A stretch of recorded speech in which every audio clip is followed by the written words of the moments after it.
Alright, how's it going, everyone? How we doing today? I'm honestly doing really well. I'm pretty excited. There's a new update coming. We got some pretty big news for Nightreign today. So that's awesome. I'm in a very good mood because of that. That's awesome. Honestly, pretty sick. So we'll have to see. Very cool.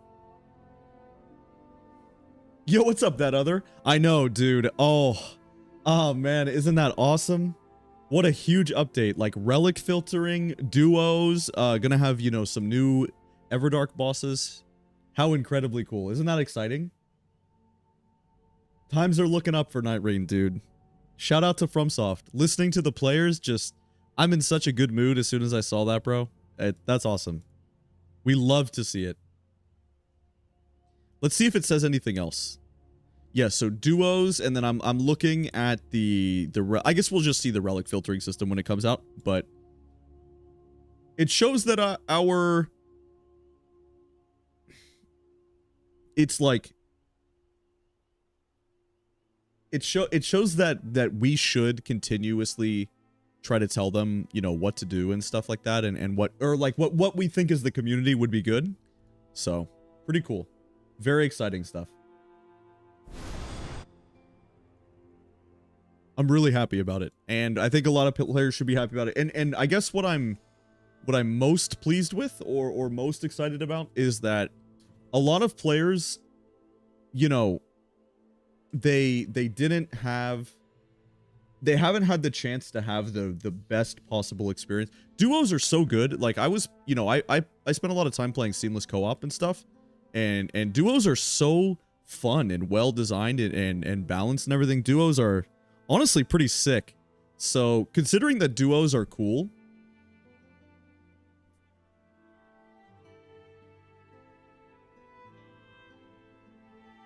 so should I just drop all this merc right now?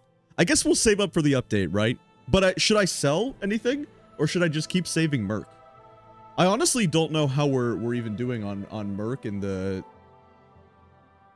sovereign sigils as well. I think we're doing pretty good overall. Let's see what we got. Let's check the collector signboard. So I have 39. You probably can't see that because I might be in the way. Yeah, you totally can't see it, but I have 39 of this. Yeah, oh, you can see it at the top left now. Yes, that's not bad. So obviously we will have new stuff here. Yep. So we will definitely have new stuff there. And I do own all the recluse skins. I don't really want to buy these. I want to get the Raider Remembrance. And I guess just holding these is fine. I would like to just work up these sovereign sigils, but yeah, an 88k merc. Because I just have so many relics now that I haven't, like, I guess I'll just sort through. Can we sort by, oh wow. I have like 107k worth to sell that's not a favorite. But how do I...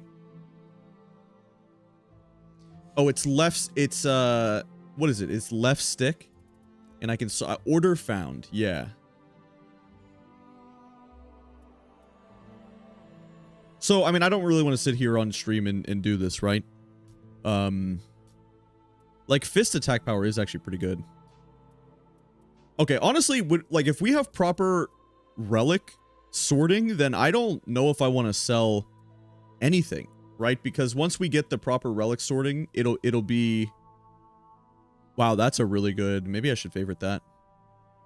It's not bad as well, but it just depends. Sure, I guess I'll favorite that one. I mean, that's pretty good as well. It's actually a nice Iron Eye red. And it's like if you if you play the game enough, you will eventually get something good, right? But either way, let's just keep going. I think I will start hovering Iron Eye on most expeditions, but then I can always change. Did I want to change my Revenant relics? Let me look at that really fast. I think I did. I don't think Roar and Breath attack. Well, it's good because we have the Wraith Calling Bell. Yeah, this is fine, maybe. I don't know. Seems okay. Let's just do it. Yeah, in duos will be really sick. Yo, what's up, Jackie boy? Well, I'm not selling relics yet. I'm gonna wait for the update. Yeah, the 3-staff relic for sure. Yeah, so I'm not selling any relics yet. You'll be able to sell relics from the reward menu. That's incredible. Yeah, there's gonna be a patch that adds stuff, and probably what will happen as well, right? Is not only can we sell from sell from the menu, but most likely I have relics that are good.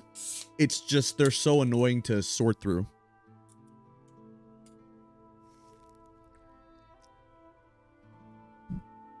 Okay, I've been meaning to change. Hopefully one of you guys can remind me. I've been meaning to change my Executor relics because I like Executor against Dark Drift Knight, but I have the wrong Executor relics right now.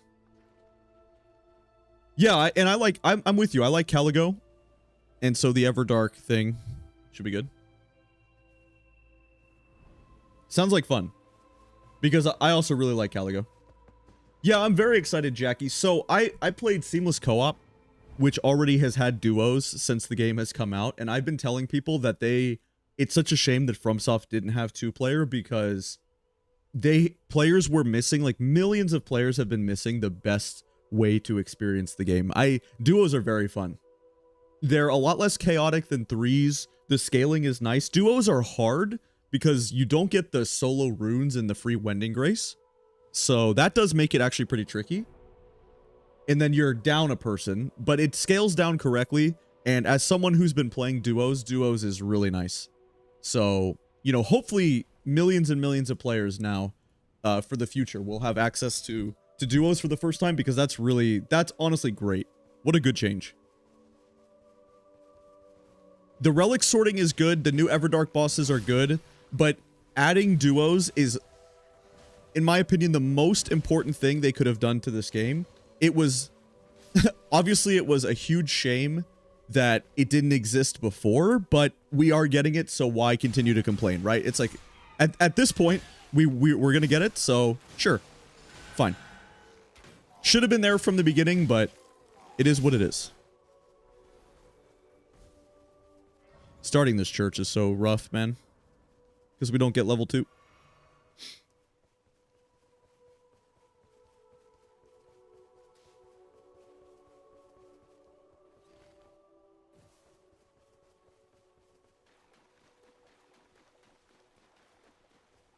Well, and so that's the other thing too that you're saying. It's like when you have a duo already and you're looking for that third random. Oh, nice. Already found a Wraith Calling Bell. Good. Very good for Revenant.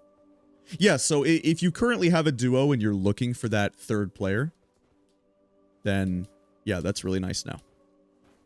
All in all, regardless, everything is very exciting, and that's just such a good change. And yeah, I mean, definitely should have been in the game day one. A bit ridiculous, but here we are. I have to say as well, it's kind of funny that they put out a trailer on YouTube for it, and they show the trailer and it's like 2-player mode coming, and they have a whole trailer and everything for this, and it's I mean, guys, it should have is that really worth I just found the trailer to be particularly funny, where a feature that should have been in the game from the absolute bare bones very beginning needs a whole trailer. 2-player mode. But again, beggars can't be choosers. It's fine. We got it, which is great. Huge change. Massive patch.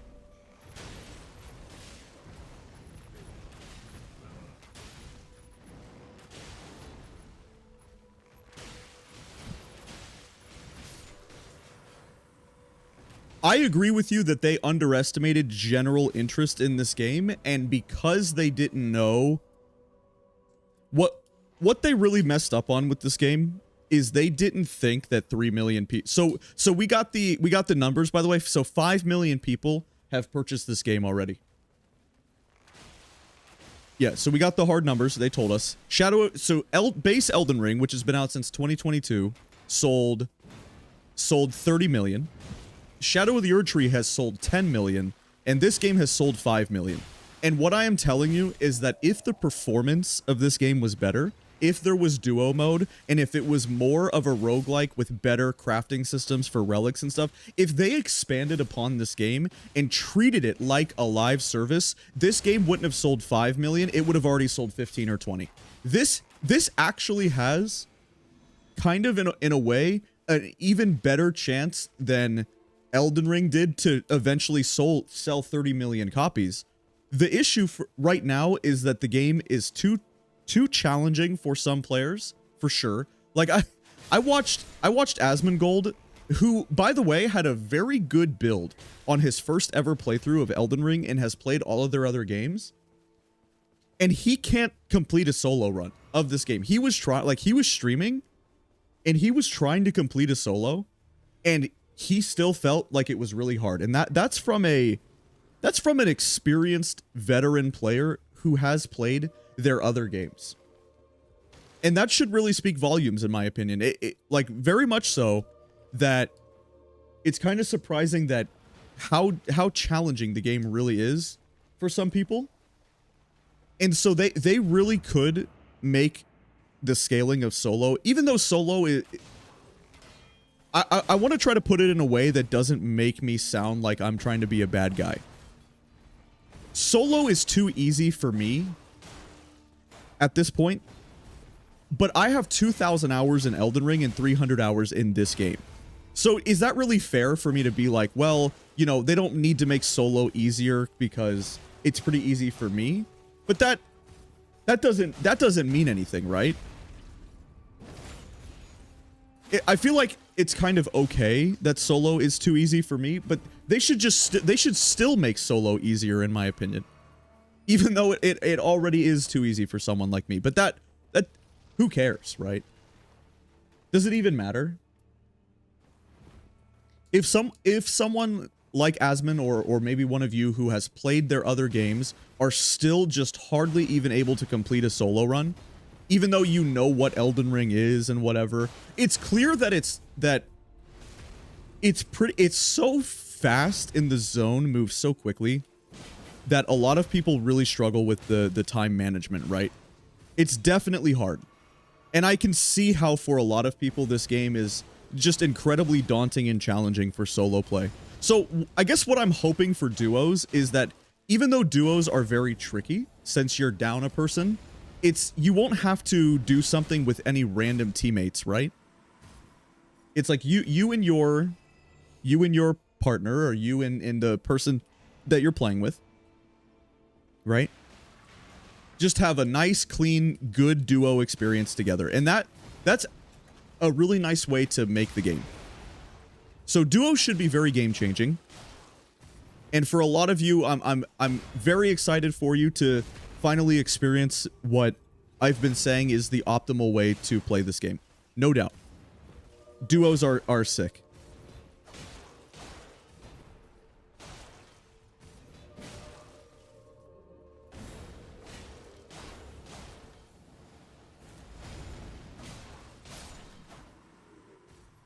So where's Libra? There he is. But I've been getting my teammates some runes while I just farm the castle, right? So it's not bad. HP restoration upon attacks. Sure, dude. Oh, and this has Sacred Blade. Nice. Okay, good. And we just gained the Libra power. And when you're fighting these Crucible Knights and you're running this Relic of the Wise or whatever it's called for the final boss, what we're looking for is the fire grease that we get from this, because that's the only thing Crucible Knights are weak to.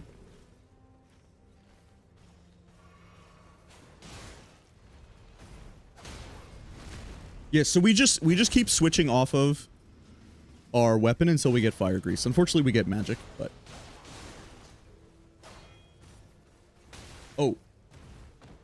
Gonna play trios with other content creators? Well, probably not. More than likely, if I do anything like that, it'll be with... It would be the duos I would play, because duos are very fun. But, so this run is just with randoms. If you're talking about this run in particular. The whole challenge of this run and what we're doing here is we are...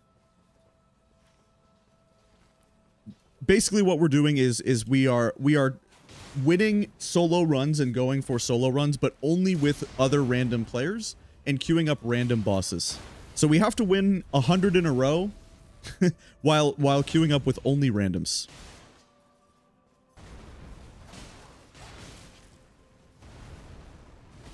Oh, my bad.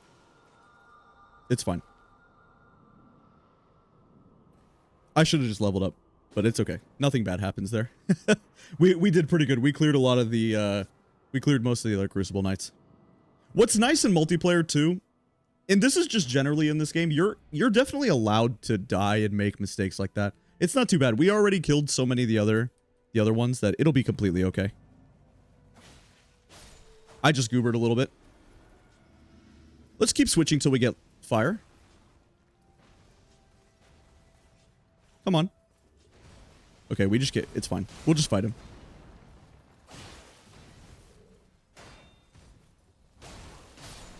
Okay, there we go. And he drops a weapon. Oh, magic damage negation. Seems okay. Unfortunately, we need lightning for the boss, not holy, but that's alright. And I think I can turn the game up for you guys and turn the music up just a little bit too. I very much doubt that you can proper hear it. Kind of think you can't.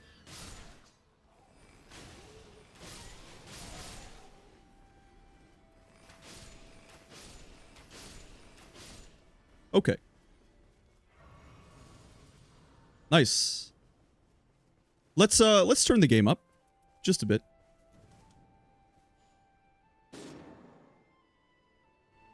I'll keep it real. Sometimes the game gets a little bit loud, especially at night for me, that I just feel like turning it down. But yeah, I think we can turn it up.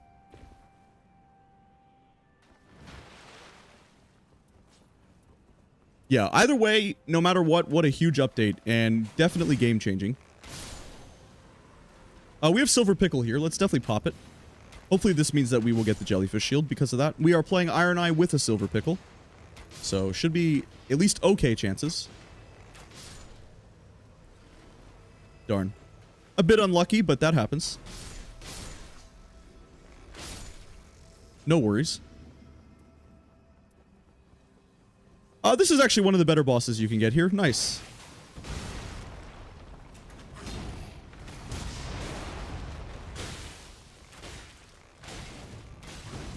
Oh. Dude, what are these mistakes? Wait, is Revenant here? Oh, no, she's up top. Oh, I gotta stop making these dumb mistakes. Whoops.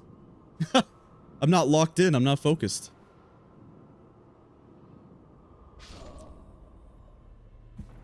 Oops. My bad. It's okay. They went to go get the Libra power as well. I can just leave my runes there and we can go back to the castle. It doesn't matter. We're still level 8, which is okay. I didn't have a lot of time anyway there, but I shouldn't have got hit by the Leonine. It was a pretty big mistake. Okay, we have a Lightning Ruins up by the boss, which is pretty good. Interesting that these players have these grayed out names or whatever, or censored names. It's always interesting to me to see that because I don't know what exactly their names are that is being censored here. Do I have anything that bleeds? No, I have no status at all. I don't understand why Raider keeps dying. What is he dying to, even? What is Raider dying to?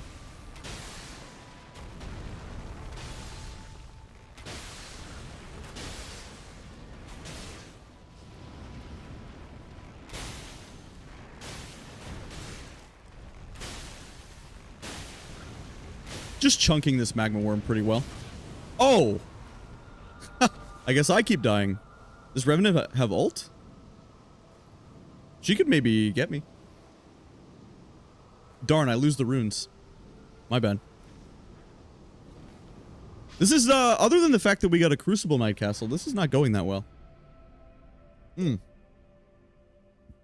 My fault, my fault. This is the most I've died on day 1 in a long time. 3 times? Guess it's just a warm-up run. First game of the day. It's okay. Should still be pretty good. Yeah, I think it'll be alright. More Silverfoot. If we got a Holy Grease, this wouldn't be bad.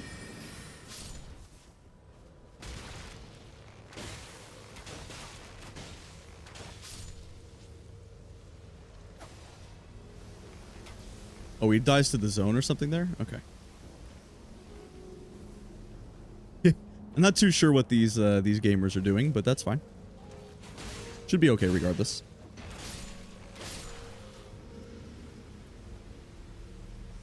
So do we have that Libra power? Let's see. So holding runes. So we have 86 attack power.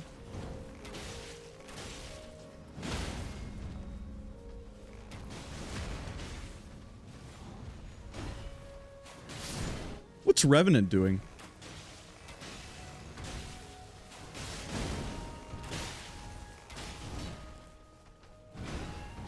Yeah, Raider's been dying somehow. And Revenant's been AFK or something. I'm not really sure what's going on, actually. Okay, she's here now. Yeah, we did get the Libra power, which is always a good power to get.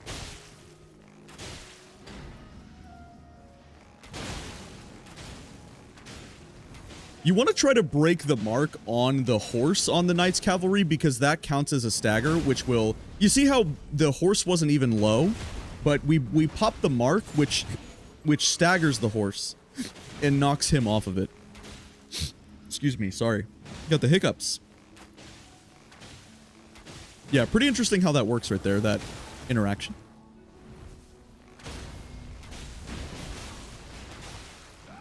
She has a great EP, this Revenant. Yep. A great EP.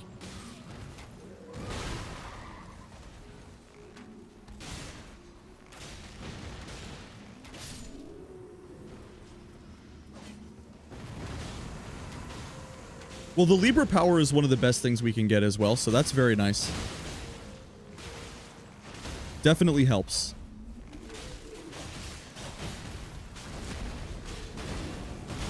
We're honestly just cooking him pretty good. That's nice. All right. We have 2 different thrusting weapons, so we'll take it. Okay. I'm gonna go here. Actually, no. I'm gonna go here first and fight this dragon.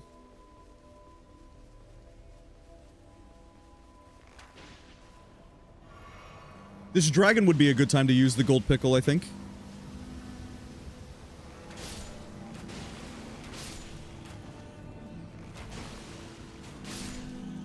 I suppose there's probably no chance they actually follow me. Magic damage is probably not the best. Yeah, probably fire is better.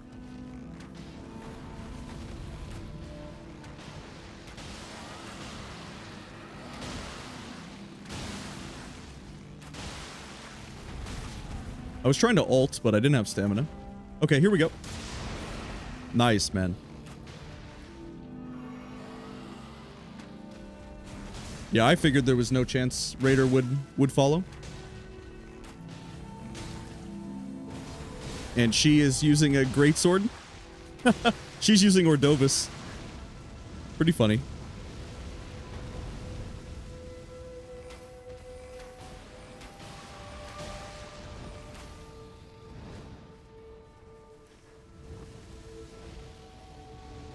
Raider just won't play with us for some reason.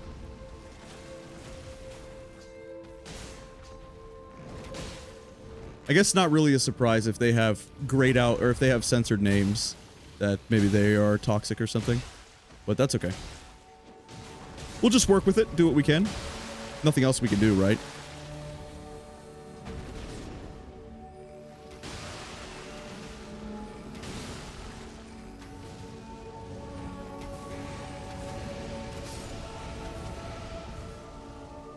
It actually, like, wouldn't let me pick her up there, too. That's strange. It wouldn't let me target. Yeah, might be a new player as well. You never know. Because I don't know why their names are censored, I can't figure out if it's always something bad. They both have censored names, but what does that even necessarily mean? It's like this person's name is Commander 32 or something, but I can't even in my head reason what those names mean. And especially Raider, it's so long, like what even is his name? Obviously, if it ends in ER, you don't have a, you know, you don't have the highest of expectations for it, of course, but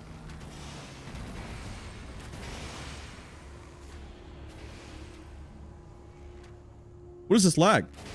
I couldn't pick her up. Bloody Helix is okay. Definitely the best melee weapon we could use here. Sure. Okay. This is Dark Drift Night, so we'll be able to get the lightning on our bow. But maybe we should go make our bow a purple.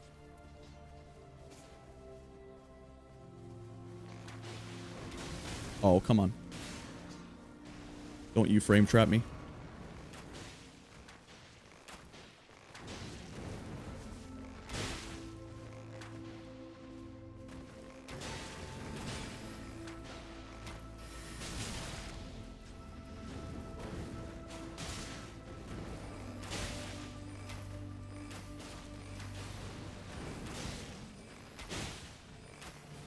If you don't get to proc the mark on this guy, then he just doesn't sit still. Without a doubt, the most annoying enemy to fight in this whole game. Such a bad enemy. That's okay. We'll get it done.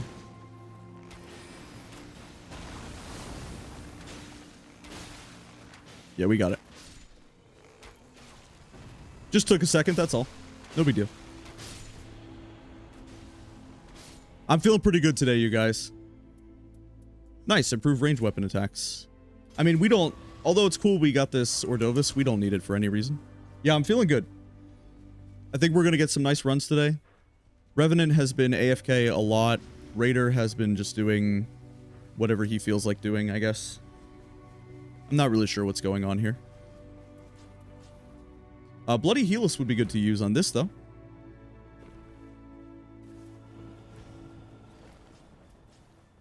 Just want to keep rolling until we don't get fire. There we go. Because this magma worm is strong against fire. Can get our runes back, although I don't think we actually had any right here. Let's see. Yeah, huge. 880.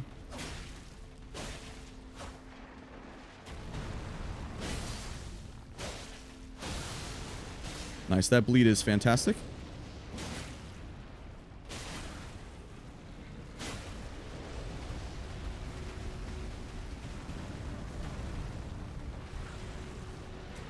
Would be a good time to ult just to stop this guy from doing this nonsense, right? Hey, there's Raider.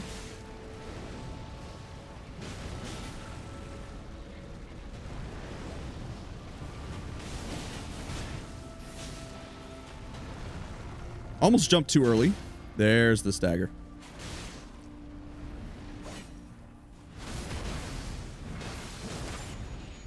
And hopefully a bleed. Nice. Yeah, we do not have our Revenant. Don't know why.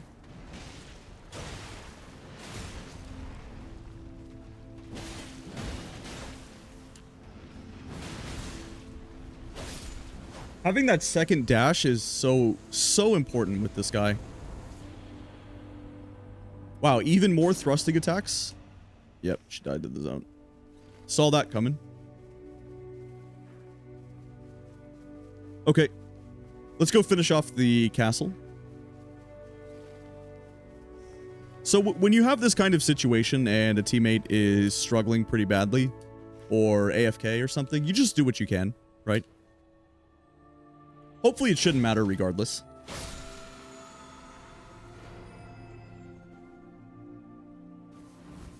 I don't think that talisman does anything for us, sadly.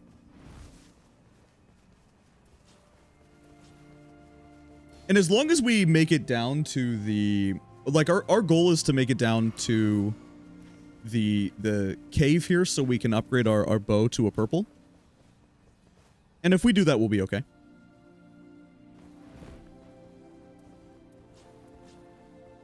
We'll just keep swapping between these two. Yeah, I unfortunately did lose my runes here.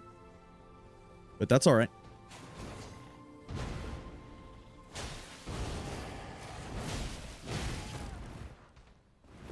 Man, this guy with multiplayer scaling hurts pretty bad.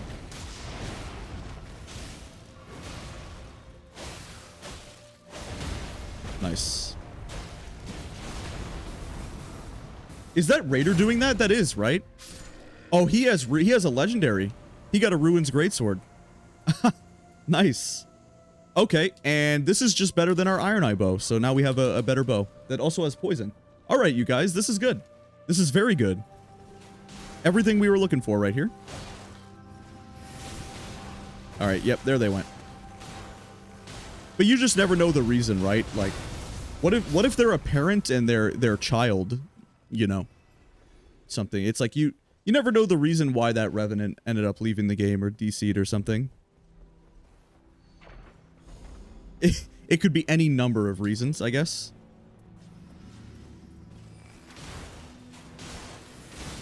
I shouldn't have taken Bolt Drake. It doesn't do anything for us, but I don't know what else we would take. There really wasn't anything. So I guess it's fine.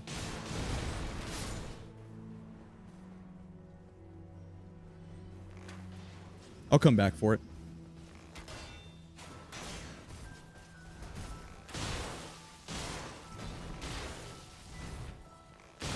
You can really get in a rhythm with these guys, and it's pretty impressive what you're, like, how quickly you're able to kill them most of the time.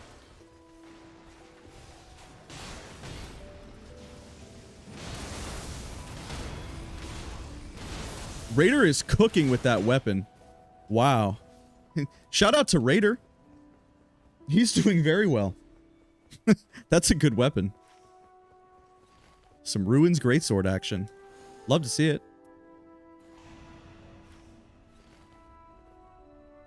We'll see if he's a real gamer, though, and he can do this insane skip.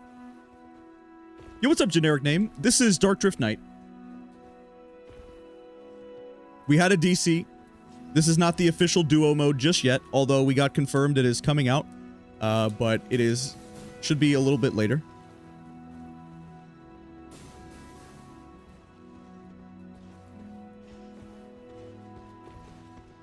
Oh, okay, and this guy can be poisoned, and we want fire against him. Let's see if we can roll our bow a few times and get fire. Nope. Alright, we'll just hit him.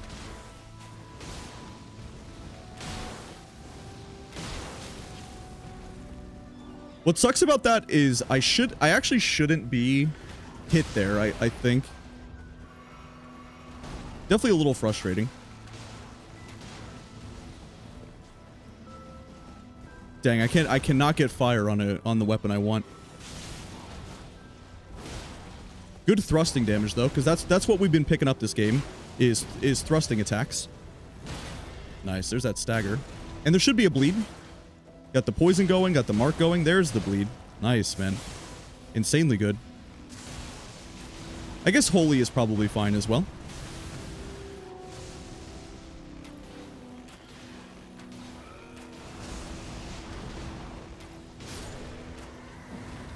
I can't wait for the official duo mode.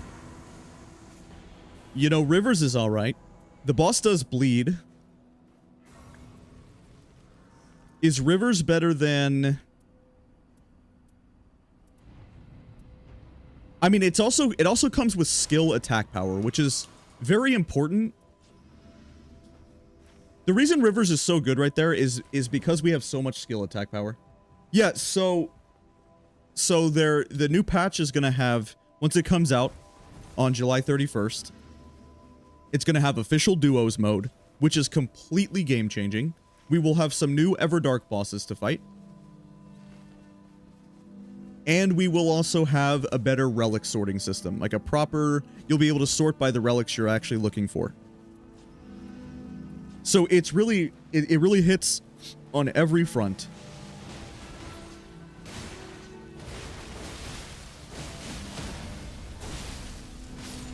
Yeah, Rivers is good here with skill attack power. Nice, man. Wow, and even more skill attack power? Okay. How about that?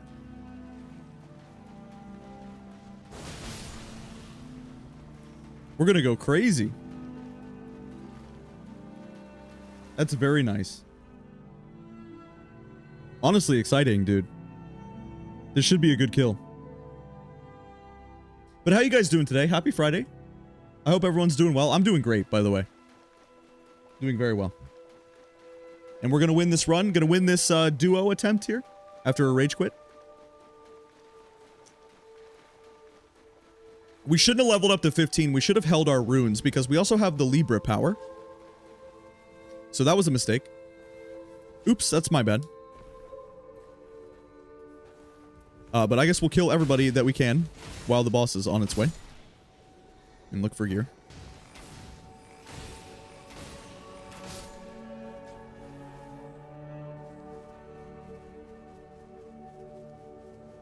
Sometimes these bows have just something good.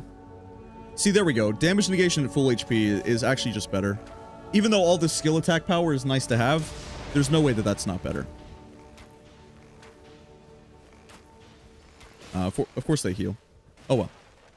Maybe I'll just kill this guy instead.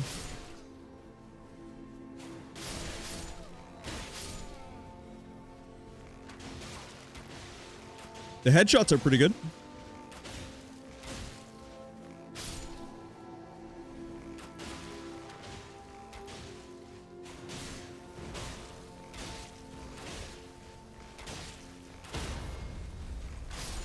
Decent.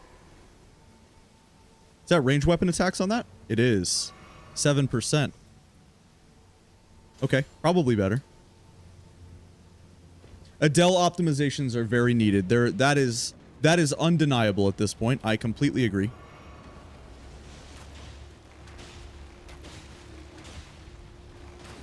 It is, without question, a little... What's the term I want to use? How about goofy? Are you okay with goofy? It's a little goofy how every time I fight Adele, it just lags. It just completely freezes the game. So that's cool, I guess. Yeah, maybe goofy is the word we'll use. Not the biggest fan of the optimizations there. And it's funny too because it was in the patch notes and they said they fixed it and then they just didn't. It's just not fixed at all. So I don't know how that works.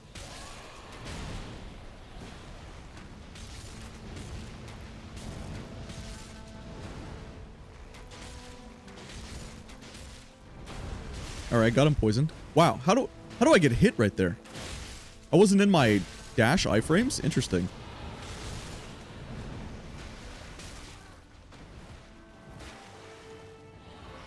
The poison's doing work though.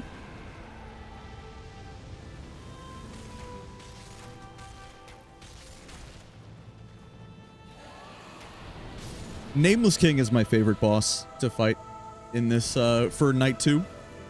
Definitely the best Night 2 boss. Not only is he just a really cool enemy from DS3, but in general, this fight's interesting. Really glad they ported him.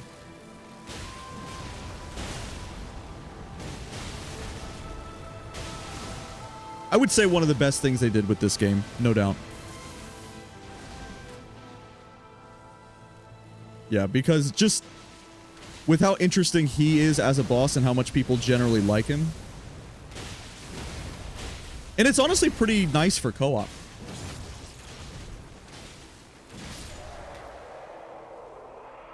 I think what makes duos so fun and why I'm very excited for duos to come out is just...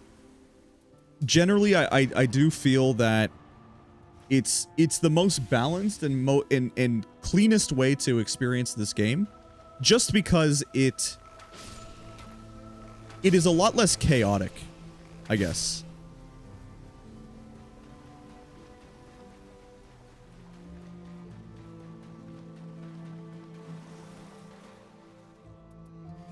Okay. So, I mean, the Libra power is nice to get some attack power on, but having the physic is better. It's really not that much.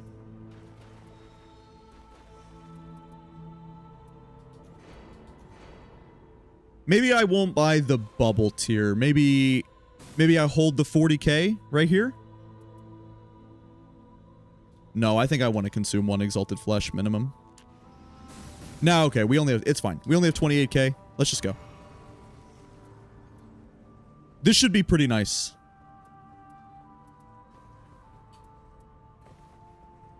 We will spam the rivers once we get the stagger.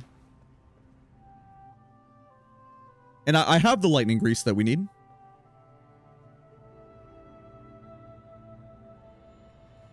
Yeah, that is pretty funny, generic. Yeah, it's like lore accurate. This is holy, but that's okay.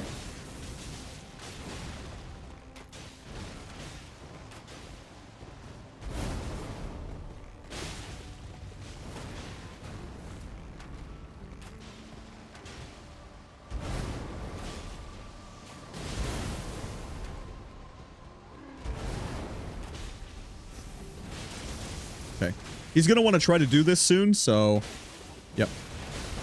Nice. Now, I had lightning, and it still doesn't turn it off. I've been struggling to figure out why that happens. You guys told me he has a sort of a mini stagger, if you will. Insane.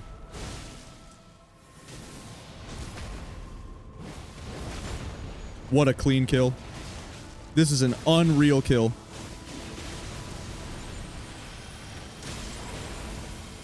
That was sick. That was... Wow. I meant to move this over. Unreal. What a good kill. That was crazy. That was one of the fastest Dark Drift nights I've ever had. Shout out, dude. Nice, man. Yeah, only 17 kills on Revenant. I don't know what happened. This guy had a lot of damage, though. He had Ruin's Greatsword, and look how many runes he had. 800k with the Libra power, because he was holding Symbol of Avarice. He was doing good. Nice. Yeah, only 48 kills, but look at his runes because of how he played, which is really good. Oh, you know, that's kind of good, too. I wonder if that Melania power is good with Duchess. Like, I wonder if that post HP attacks thing actually works. Because it seems interesting. Yeah, what a good Dark Drift night right there.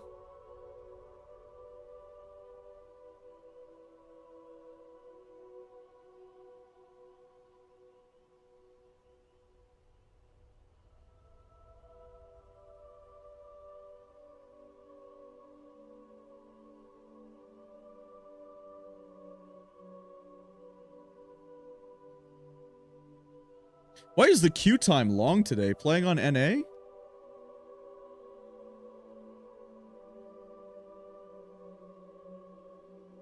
It's the middle of the day. It's Friday night, peak time. There we go. All right, we will update the document. Back up to a win streak of 8 with the randoms. All right, Gaping Jaw. I kind of like Revenant against Gaping Jaw.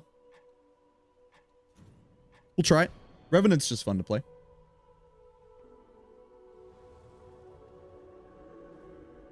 And we don't have any Revenant wins yet on this challenge.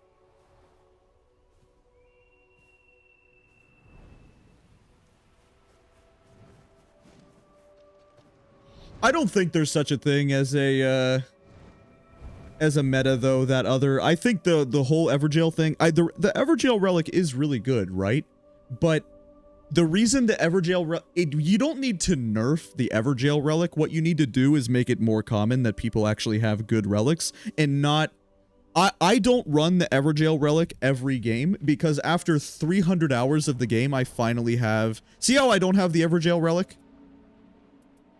And that's because these relics are, in my opinion, actually better. Everything that we get from this, like having the Wraith Calling Bell start and items conferring effect, I actually don't think the Everjail relic is better. I'm not just like, I'm not just using these because I'm trying it.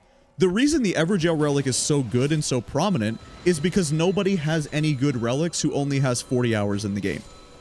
But you only need to complete one Everdark fight to get that very good relic, because you get 25 of the Sovereign Sigils, right? So from the very beginning, that is just here. Essentially what they're doing is, here, have a very good consistent relic that you can just buy, no problem. So that's really what makes that Everjail relic so good. But just because literally one YouTuber or said that it was a meta, or Reddit seems to think that it's a meta, I don't agree that that is the only good relic to use, and that it is essentially a must run. I guess the reason it feels that way or seems like that is only because nobody has any other actual good relics. But after as many hours in the game that having this many hours that I do, I have better relics.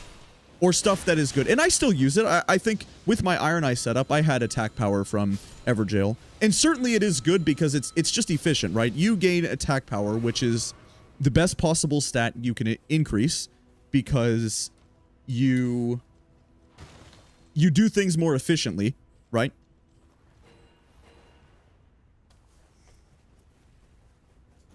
It certainly is very, very, very good. But is it the only relic that is actually good, and using basically anything else is trolling, which some people have said? Definitely not. And you can use other relics, and you can experiment. When I play Duchess, I don't use it because I have 3 different relics that have Carrion Sword Sorcery improvement on. So when we get Slicer, we just dominate, right? The whole map. We just go crazy on the map. So it really isn't the only thing that you actually can use. But after, like I said, after one Everdark fight, you do, an Everdark Gaping Jaw, or you do whatever. You have 25 of them, and it's like, oh, here, we're going to sell you this insanely good relic, right? So I just think that's why it's so good. But give players better relics overall, and you will see them, you will see them use other things. Nobody has anything good, though.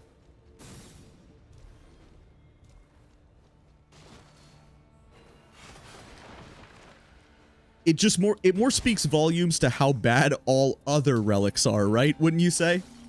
For the most part, like how consistently bad most of the other relics you find are.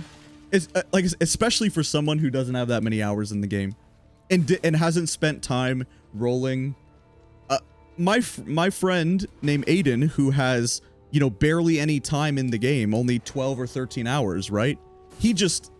That is the best relic for him to use, because all of his other relics are just terrible and don't do anything helpful whatsoever. Okay, let's go to all these cathedrals and just pick up as many finger seals as possible. Yeah, wasn't able to build anything solid till about 40 to 50 hours. Yeah, that seems about right. At least for the most part. And the thing is, that's going to be just for one character. You know what I mean? That's just... You probably have a really good relic for the couple of characters that you've been playing, but what about all of the other... I know for me, because I've re-rolled so many relics, I don't have anything insane for Guardian yet, because I haven't messed around with it enough. I haven't been re-rolling Guardian relics enough just yet. So, definitely a bit of a shame. But with enough time, we will get there. I feel like this is efficient to do this. Just get rid of him. Kills everybody so fast. Gives runes, Who has the time?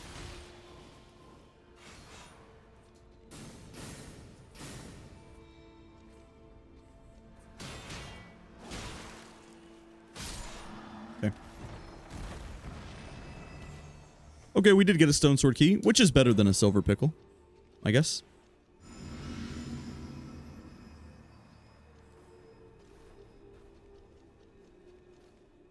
Looking for Hoarfrost Stomp? Yeah, Hoarfrost Stomp is good. I have it on Duchess, and it feels nice to use. Do I have breath attacks, right? Wow, and spell casting speed? Dang. Really? Really? Okay. I'm pretty sure I have breath attack. Nice, roar and breath attacks. Okay, so where was that? Was it my left hand? I want it here. Oh, there's another rage quit. Wow, Lutel blocked everything. Insane. Whoops. Nice. Flatten him. Oh, the double rage quit. Okay, it's now a solo run. This is the second time this has happened to me, by the way. All right, it is a solo run versus Gaping Jaw.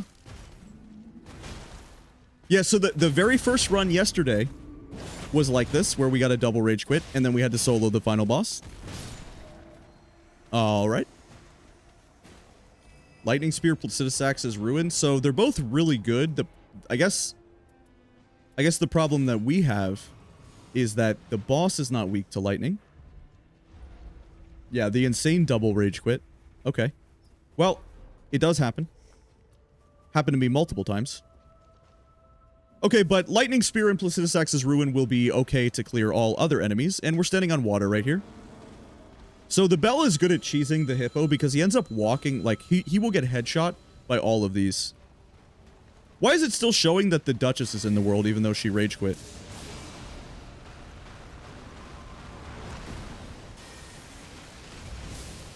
Look at that damage. Oh, because she came back.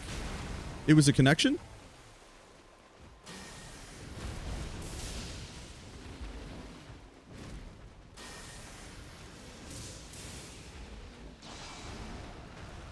Maybe it was a DC. Yeah, I mean, Duchess is fully back and playing. Okay, back to a duo.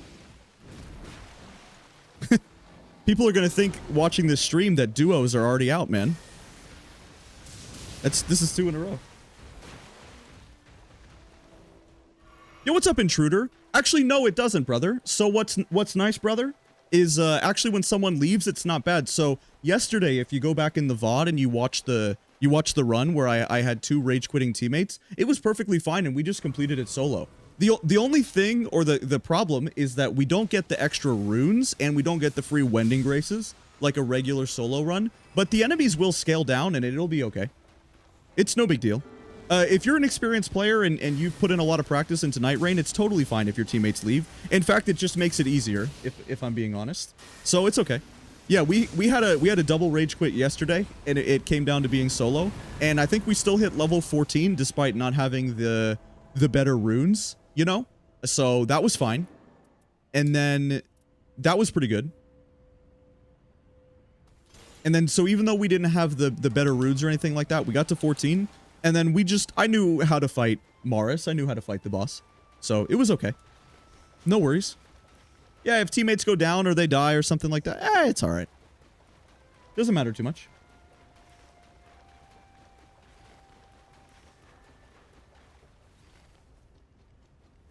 You just gotta work with what you have in this game, and if your teammates have a hard time, what is going to be very important in this challenge is that we just keep our composure and we do what we can do, right? And as long as we do that, it will always be okay.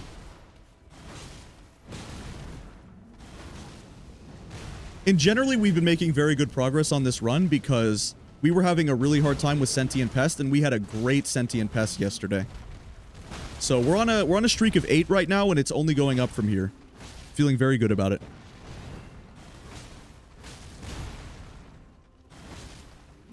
This Bestial Sling that you can get with Revenant is basically your best. It's like the equivalent of a Carrion Slicer type spell. Feels good to use. Nice.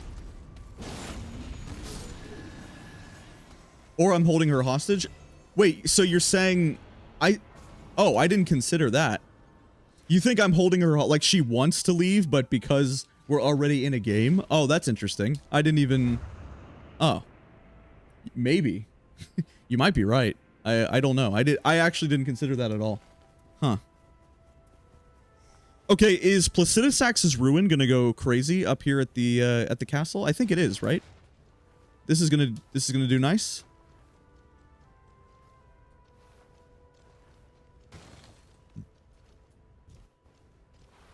if it would let me up.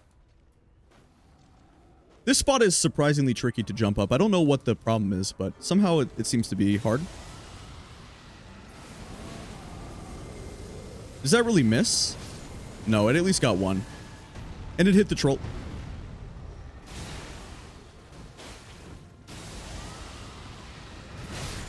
Oh.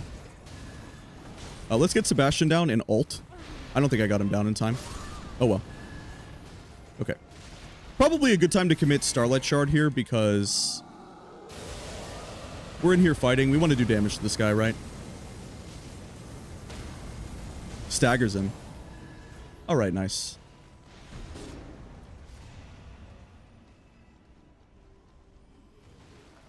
It's like Catch Flame, but worse. Well, in some ways, it's even better.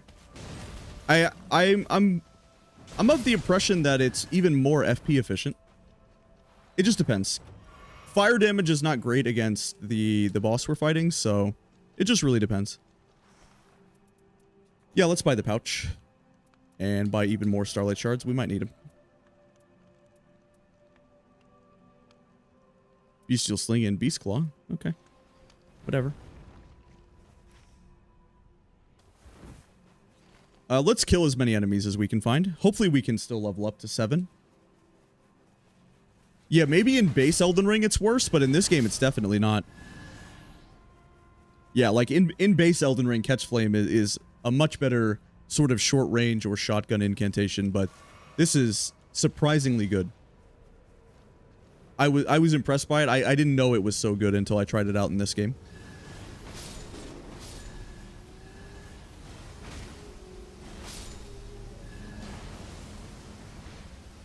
Nice. Well, there's level 7. And there's the Rage Quit. So the double... Okay. So maybe the first one was a connection issue, but there's a Rage Quit. Okay. Wowzers. Interesting stuff.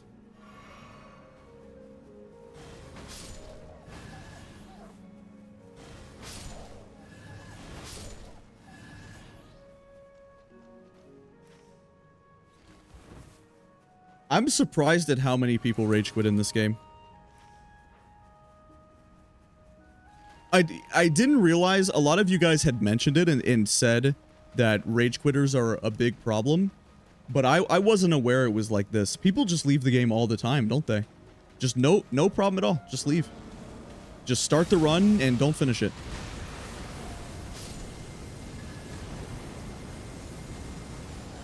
Sucks that it only hit the first one.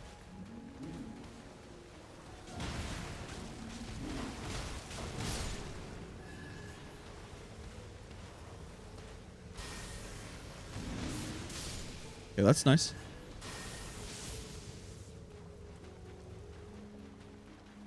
All right, Freddy, it's just you and I, buddy. After all of the rage quits, I guess let's get Sebastian down.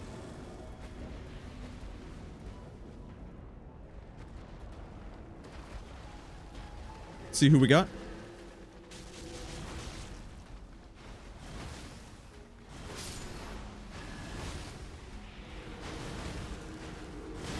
Nice.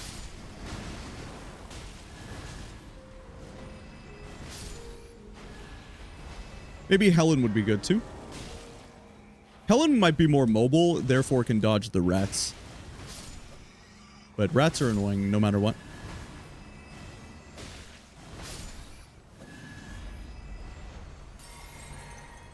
Okay, well this is going to be our most FP efficient thing we can use against this boss. And very often when we were fighting this guy, we were just cheesing him with this. So thankfully we have the Starlight Shards here.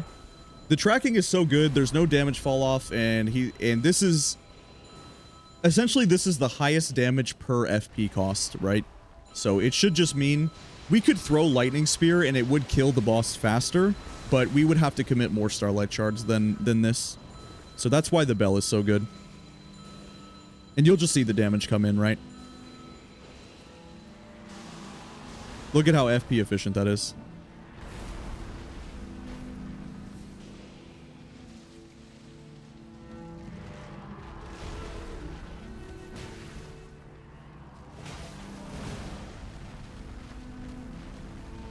Just some club gaming as Revenant, I guess.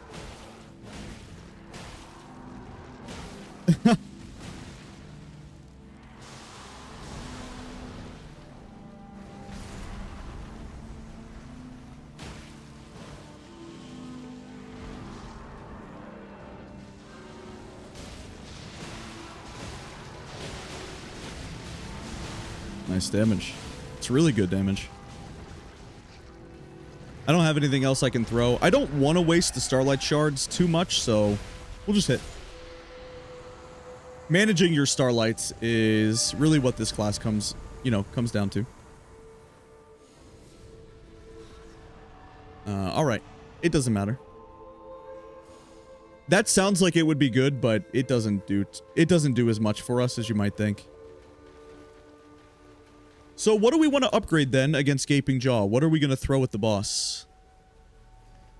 It would have to be Beast Sling, because I just don't think anything else is good.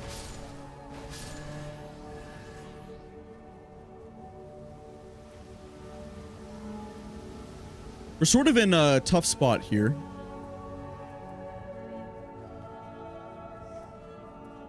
And I want this, because this gives the Glint Blades. Yeah, multiple periodic Glint Blades. Did I really look at the merchant here and see what he has? Yeah, I did. It's okay. Well, maybe the other thing is better. I don't know. All I know is we don't have a lot of time because it's not a great run from all of the Rage Quits.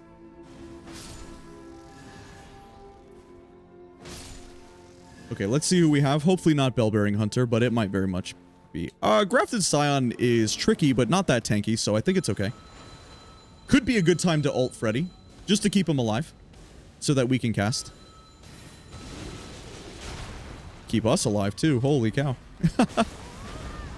Alright.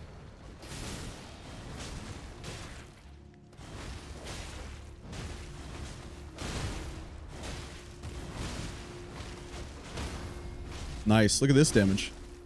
Go, Freddy, go.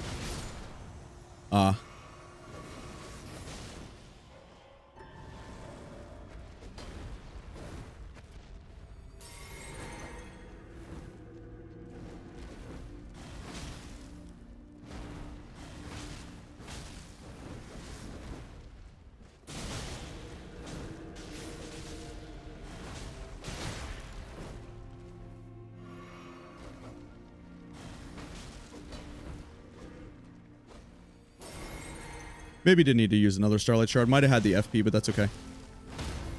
Yeah, I guess it was a waste. We can always go to another Sorcerer's Rise and pick some up. Do we have a township this game to buy unlimited? No, we don't. Well, reducing spell FP cost is good. Is that better than...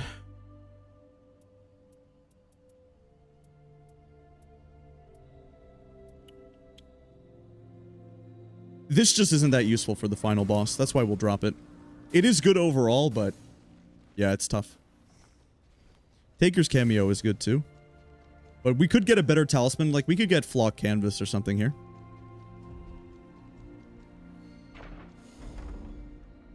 That's pretty good. Probably better than this. Although we won't... Well, when we are... I guess that's kind of a high roll. It's, you know, it's RTSR, Red Tearstone, but with Revenant... we have a lot of time on that. We have a good amount of uptime because of our ultimate, so that's nice. You know what? They killed some dormant powers down here. I wonder if I can go pick them up. Would maybe be nice.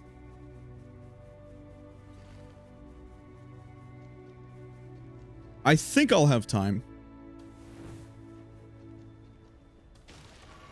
This is going to be a challenging run to finish, though. We don't have a great build. And again, now it's become a solo run, but yeah, it's a solo run because of the rage quits, but we don't get extra runes and we don't have the revives.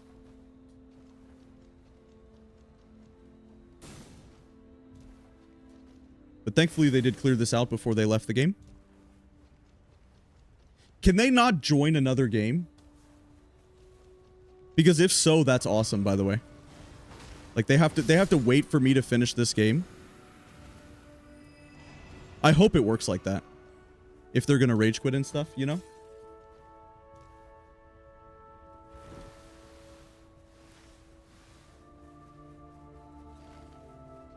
I don't have another Stone Sword key. Might be a good idea to go get this extra flask. Can also see what this field boss is. It's not labeled as formidable, so it should be easy enough to kill, right? Probably just a Black Knife Assassin or something. I can see it. It's a demi-human. That'll go down fast. Yeah, let's just kill this really quick. It's not a great use of time, I won't lie, but it could be a decent dormant power, and it shouldn't be too long to kill.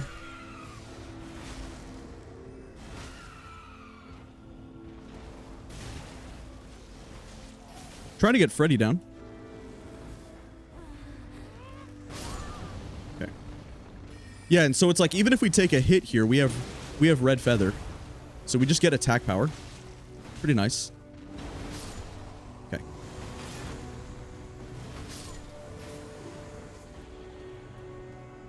Beast Claw with Flame Sling? Nah, we don't care. And honestly, it was worth it.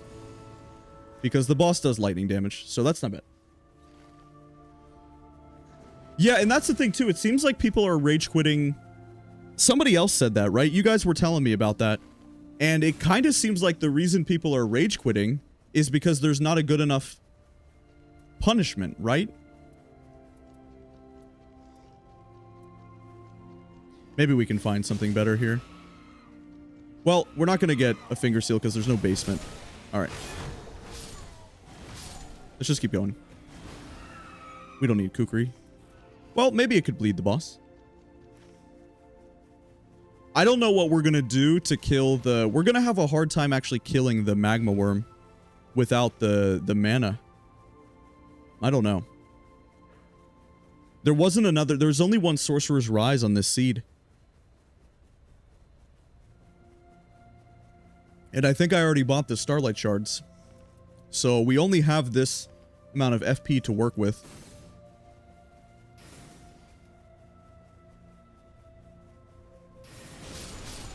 I don't think people are being punished for leaving games either. I really don't.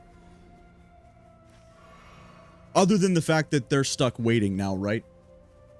Would you say that that is how it works? They can't do another run? Maybe this one's better, dude. Because it also has Beast Claw. Let's do this instead. Because it still has our Beast Sling, but Beast Claw seems like it'll hit more against the bigger boss. Let's just go down there. Either way, levels be damned. We need to get this thing to a gold. We need a gold finger seal no matter what. Okay. So as you're going down into the crater right here, you want to check this first item. Watch the item that I pick up here, by the way, because it can be a legendary. You always want to check this item, because this is one of the bodies that can be legendary. Yeah, it's like Black Flame is not good. Unfortunate. Yeah, but definitely check that item every time.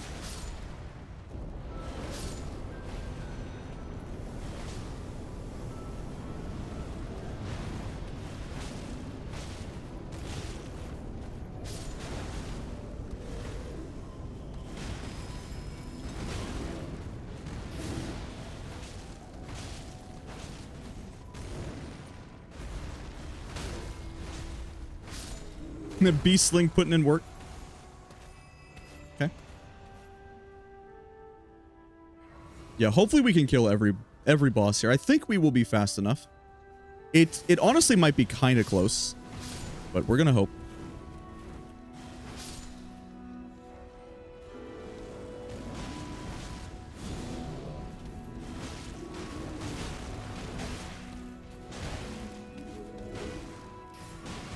Hopefully this guy won't just kill me. All right.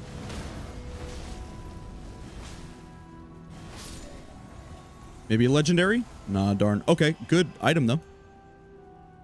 Very good. And we might not have enough time to check some of these legendaries. Although we could get something good. Imagine we get Grafted Blade or Mirage or something, but do we actually have the time to check is the problem we're going to have? And I think the answer is no. But boosting physical and fire damage is good. Let's get in here and ult this. Can I get Sebastian down? I can't get it. I couldn't...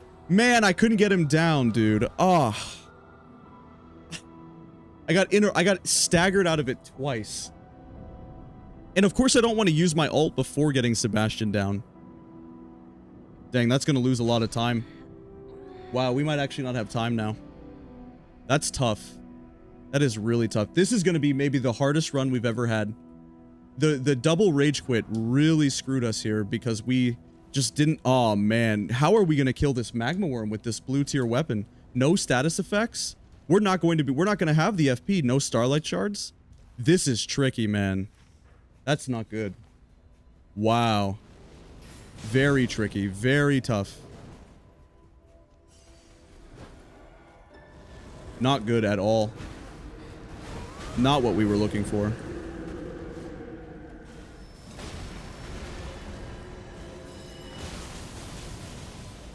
At least that's really good. Dude, if we can kill the magma worm with this, we're gonna be okay.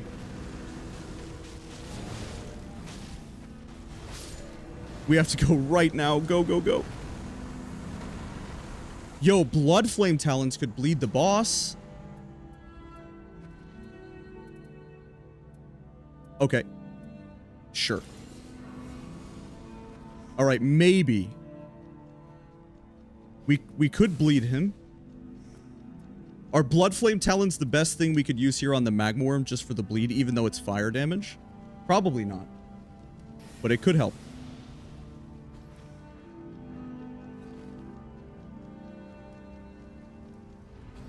Oh, wow. We are bad on time. That's unfortunate.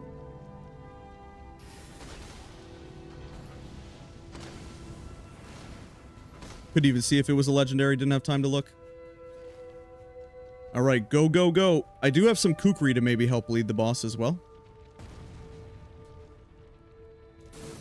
Okay, where's the soonest you can jump? It's like right here, maybe? Yeah. All right. Can we even do this, bro? I don't think we can. I don't think we have it. He's just going to be too tanky for our build at the moment. Going to stall too much. That's just not going to cut it. That's all there is to it.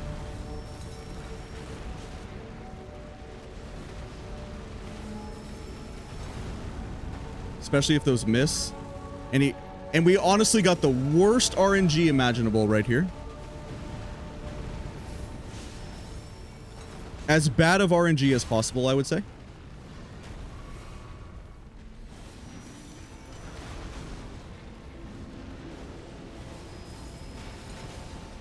Okay.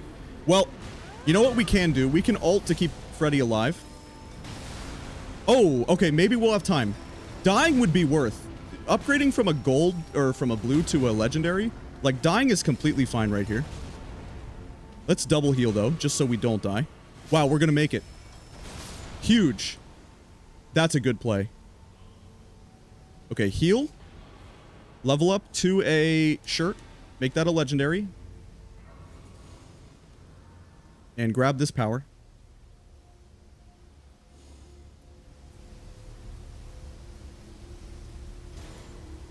I want this passive.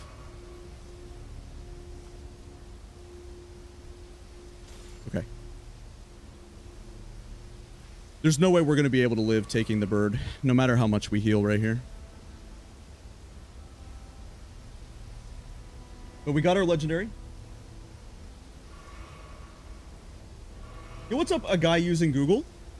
So the new update's insane. We're going to finally have official duo mode, which should have been in the game, of course, from the beginning, but huge, right? We're finally going to have duos. There's going to be new Everdark bosses to fight. There's going to be Everdark, Caligo, and Libra, and some other ones. And there's going to be a good, much better relic sorting system. So all those times you have those terrible relics and whatnot. Yep. Which is incredible. Across the board, the next update that we're going to have is insane. So finally, and I've played duos with the seamless co-op mod because we've had duos, and I can tell you without a doubt duos are the best way to experience this game.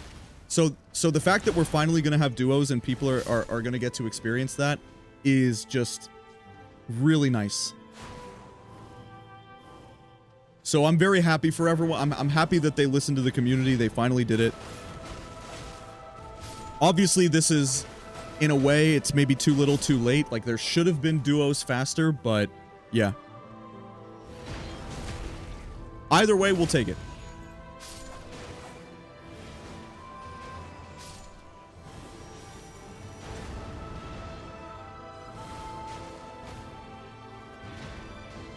I got confused there because I can't tell which ones are my summons and which ones are from the boss, dude.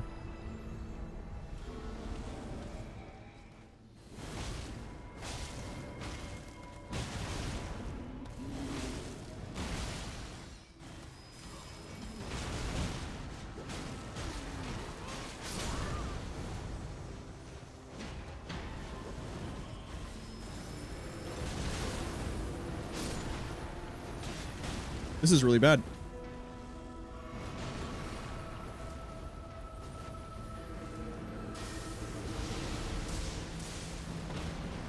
Nice. But I got his summons. Huge. All right. Saved. Saved, man. Okay. All right. So this is good. Now, let's see how much we could realistically farm out here, because this is such a difficult run after the double rage quit and everything. We'll see what enemies are here. There won't be a lot because they despawn now, but this is a legendary check.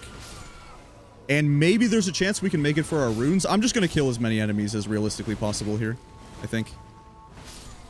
If we could push for level 12, which is the hard cap, then it would be significantly better. You gain a decent amount of power from level 11 to level 12. So, I mean, we're at 11 right now, but this could also be the difference, and maybe we can buy the physic too, right? So all of that has to be taken into consideration. We need to go reset our storm sickness here in a second. Okay, so let's go reset the storm. And then what we do is we die right out here at the zone, so we can just pick up our runes. How far are our runes? No, there's no way, but maybe we make it to the church. Yeah, so we just die right here, which is close. Then we just pick up the runes again.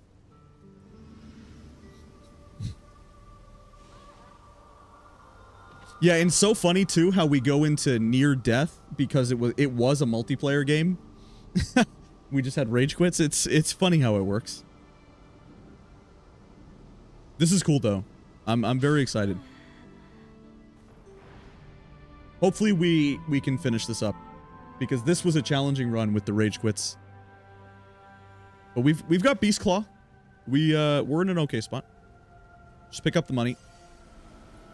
So it's 62k. Leveling up is, I don't know exactly how much, but yeah, so on the day one patch of this game, could you just farm the, like, not only did it not despawn the boss, but there was no storm sickness, right? So all of the field bosses were alive, and there was no such thing as storm sickness, and it didn't get rid of these sites of grace over here or something like that. It's interesting. I think you could farm a lot, right? When the game first came out. So you could just get to level 15 every run no matter what because of how much you could realistically farm, I guess.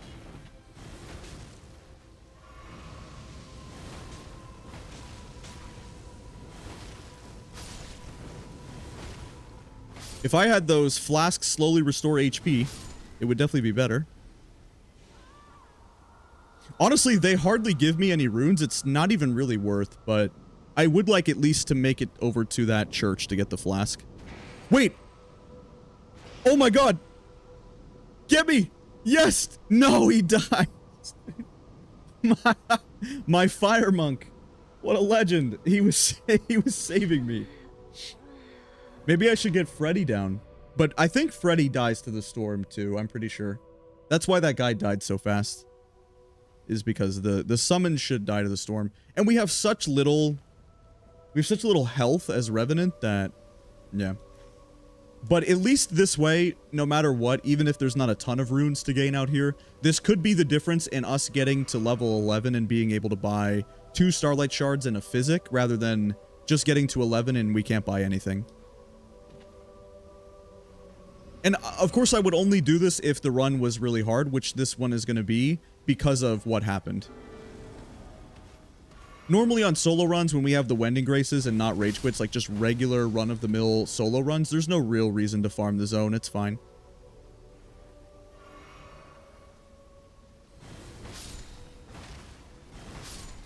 Wow, reduce spell FP cost. Okay. We barely have enough time to even make it over to here. Okay, he still had 1 Starlight Shard for us.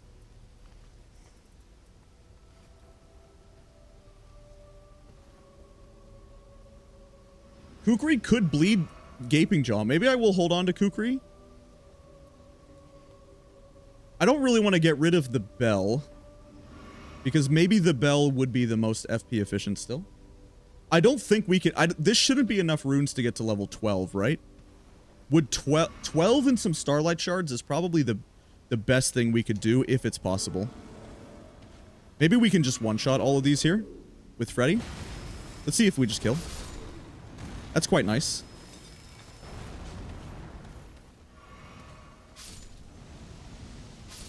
Yeah, but we don't get solo runes. Ooh.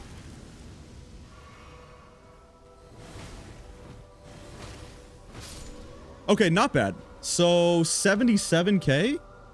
And maybe he picks me up? No. Anyone know how many runes it would take for me to get to 12 from 10 with 77k?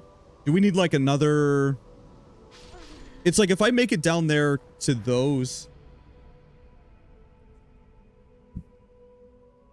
sorcerers, will that be enough for 12?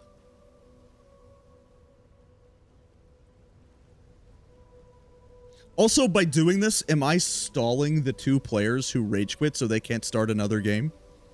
Because that would just be icing on the cake and chef's kiss, right? For 2 rage quitters to have to wait for me to finish the run if they want to play again.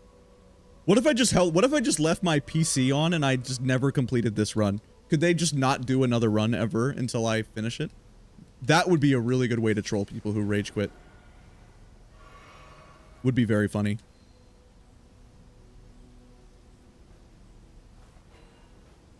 Free Warming Stone and free Boiled Crab.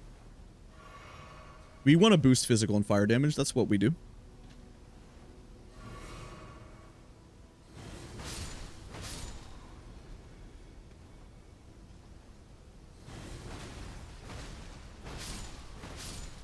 Okay. All right, that has to be enough. Let's call it there, guys. That's fine. We'll make it back for our runes one more time, but yeah. That has to be good enough, right? 82k. Even if that's not 12, that's 11 and enough change to buy all the things we need. What I'm really hoping is that it's maybe 1 Starlight Shard and level 12, or I don't think it's anywhere near enough for a Physic in level 12. The reason I keep bringing up level 12 is that's the hard cap. So we'll see.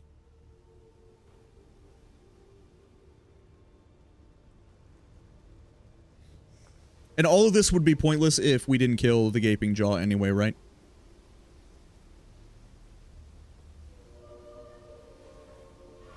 So no more stalling.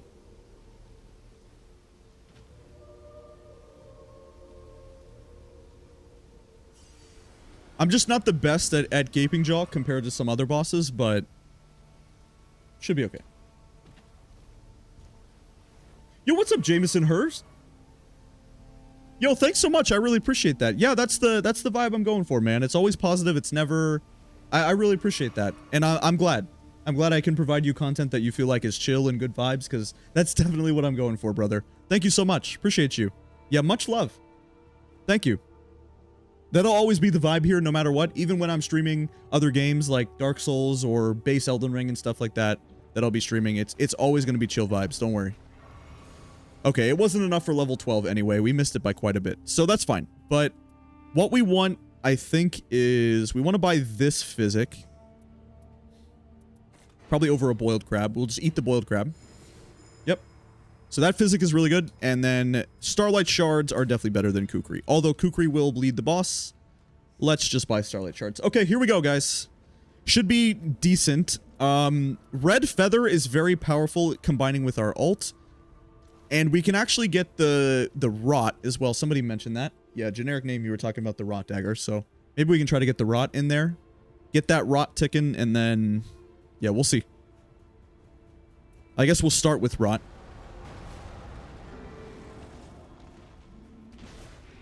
It's been a minute since I fought this boss. Well, we fought it yesterday, but honestly, we had such a good run that I didn't really remember.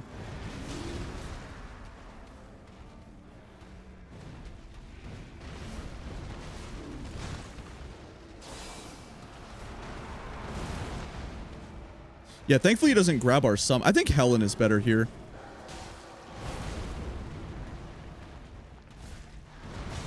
I haven't had much of a chance to hit, I won't lie.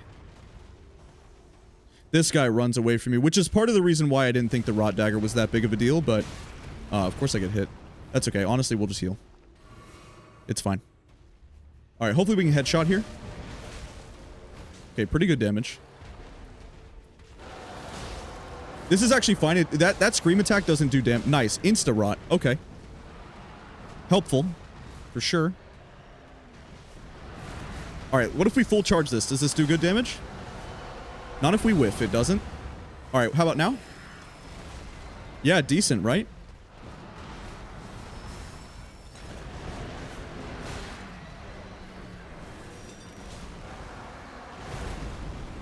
Full charge? How does that miss? Okay.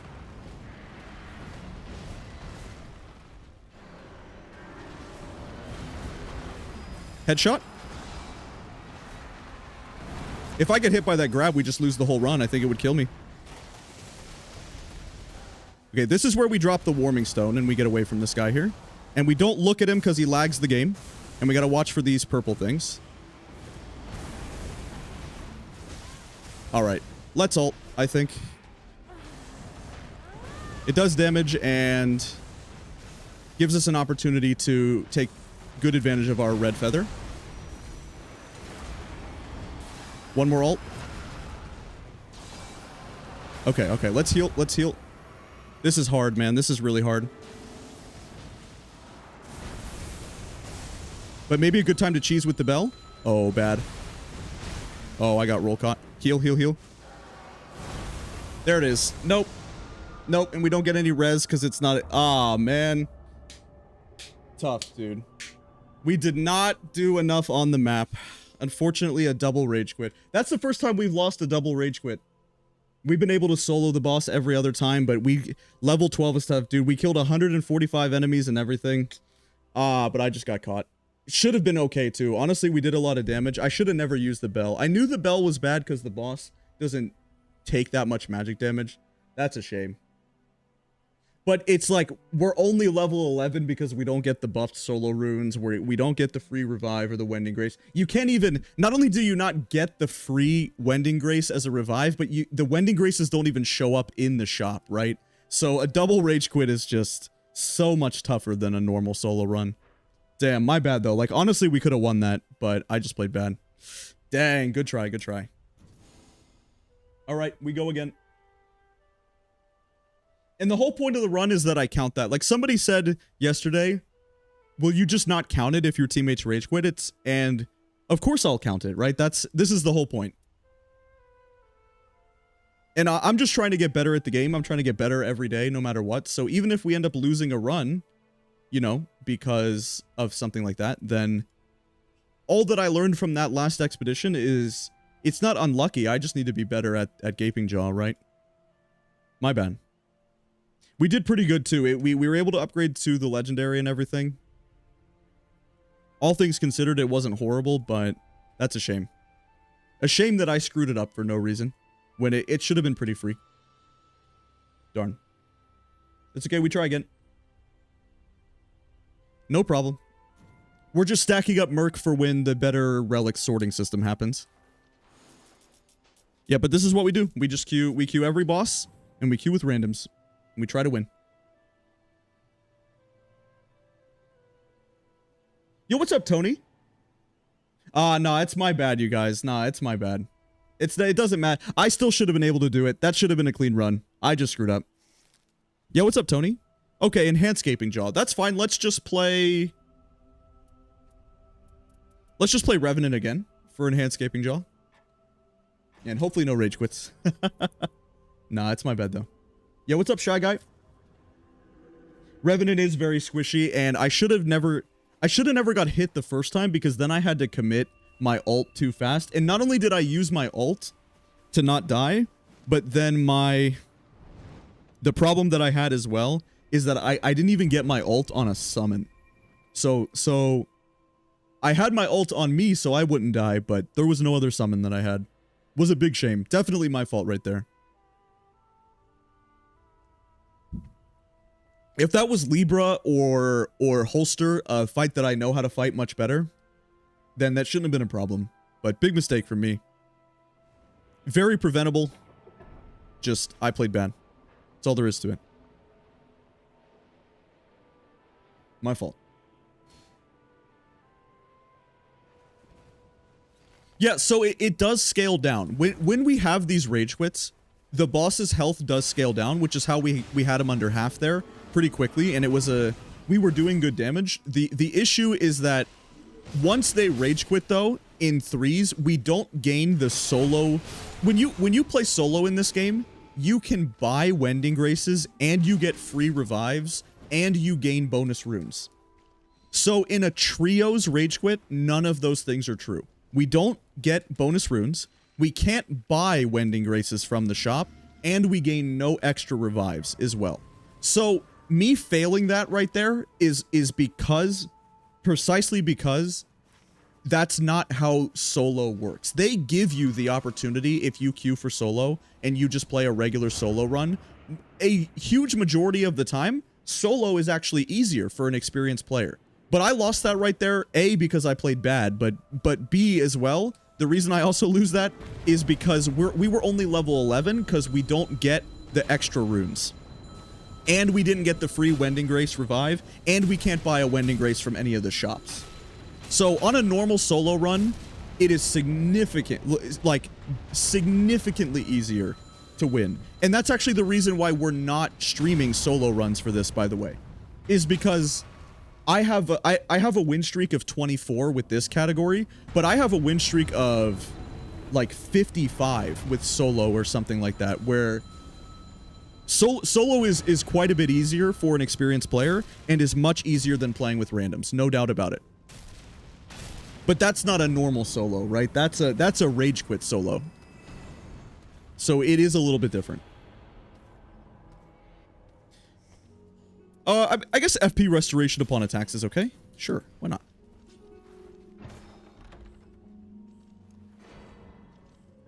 Defeating enemies restores HP? Sure, dude. But we don't want to swap it for that thing we just picked up. We'll swap it for this. Okay, good.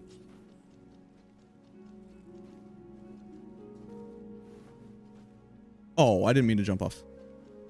Where can I get... So, can I not get finger seals at this cathedral, by the way? The one with the Guardian Golem? Is there even an upstairs? Yes, there is. Okay. Just like the bubble-blowing babies. I see. Yeah, it'll be up here.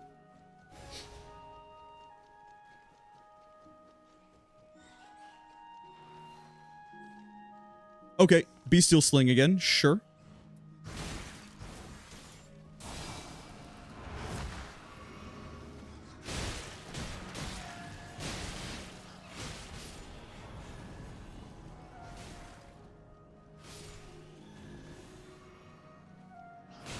These bats are annoying.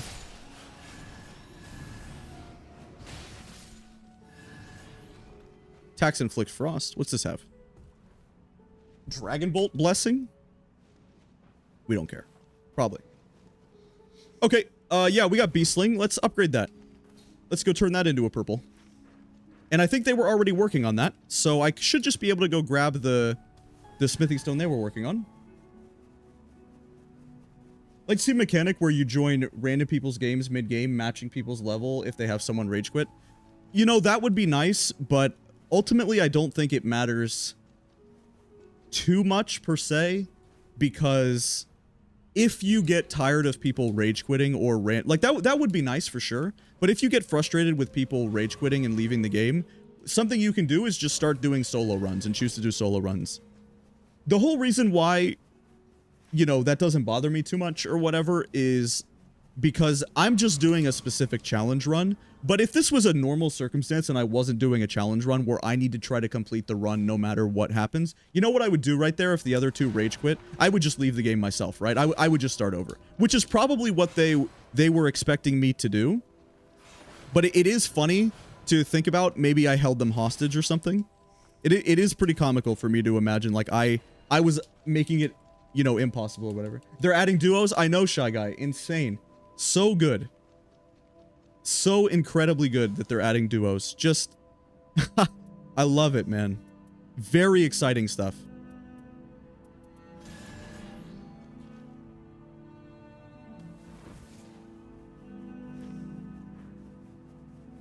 Not only are they adding duos, but the new Everdark bosses are going to be fun, and a better relic sorting system. This is a big day for Nightreign, even though the update's not out yet. Duos is game-changing, trust me. As someone who has played duos on Seamless Co-op, I promise you, duos are so much more fun than trios with randoms. We're cooking good. We're living like Larry. Daddy FromSoft has provided us with something really good. We should all be so pleased because it's a big deal. Excuse me, I have the hiccups, sorry. Excuse me. Maybe I will hold my breath or say cucumber or something. What are you supposed to do to get rid of hiccups? What do I do, chat? How do I get rid of hiccups? Do I just hold my breath?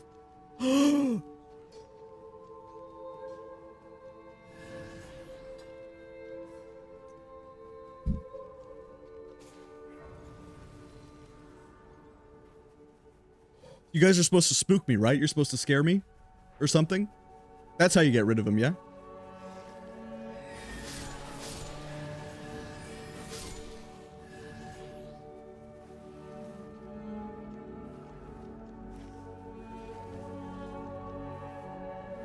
Boo! Yep. Yep. Oh, come on. What is that roll catch, dude? I don't know his moveset. Who fights these guys? Who knows their moveset? Like, do you know one person who knows how to fight the white Albinarix, dude? Insane moveset. Alright.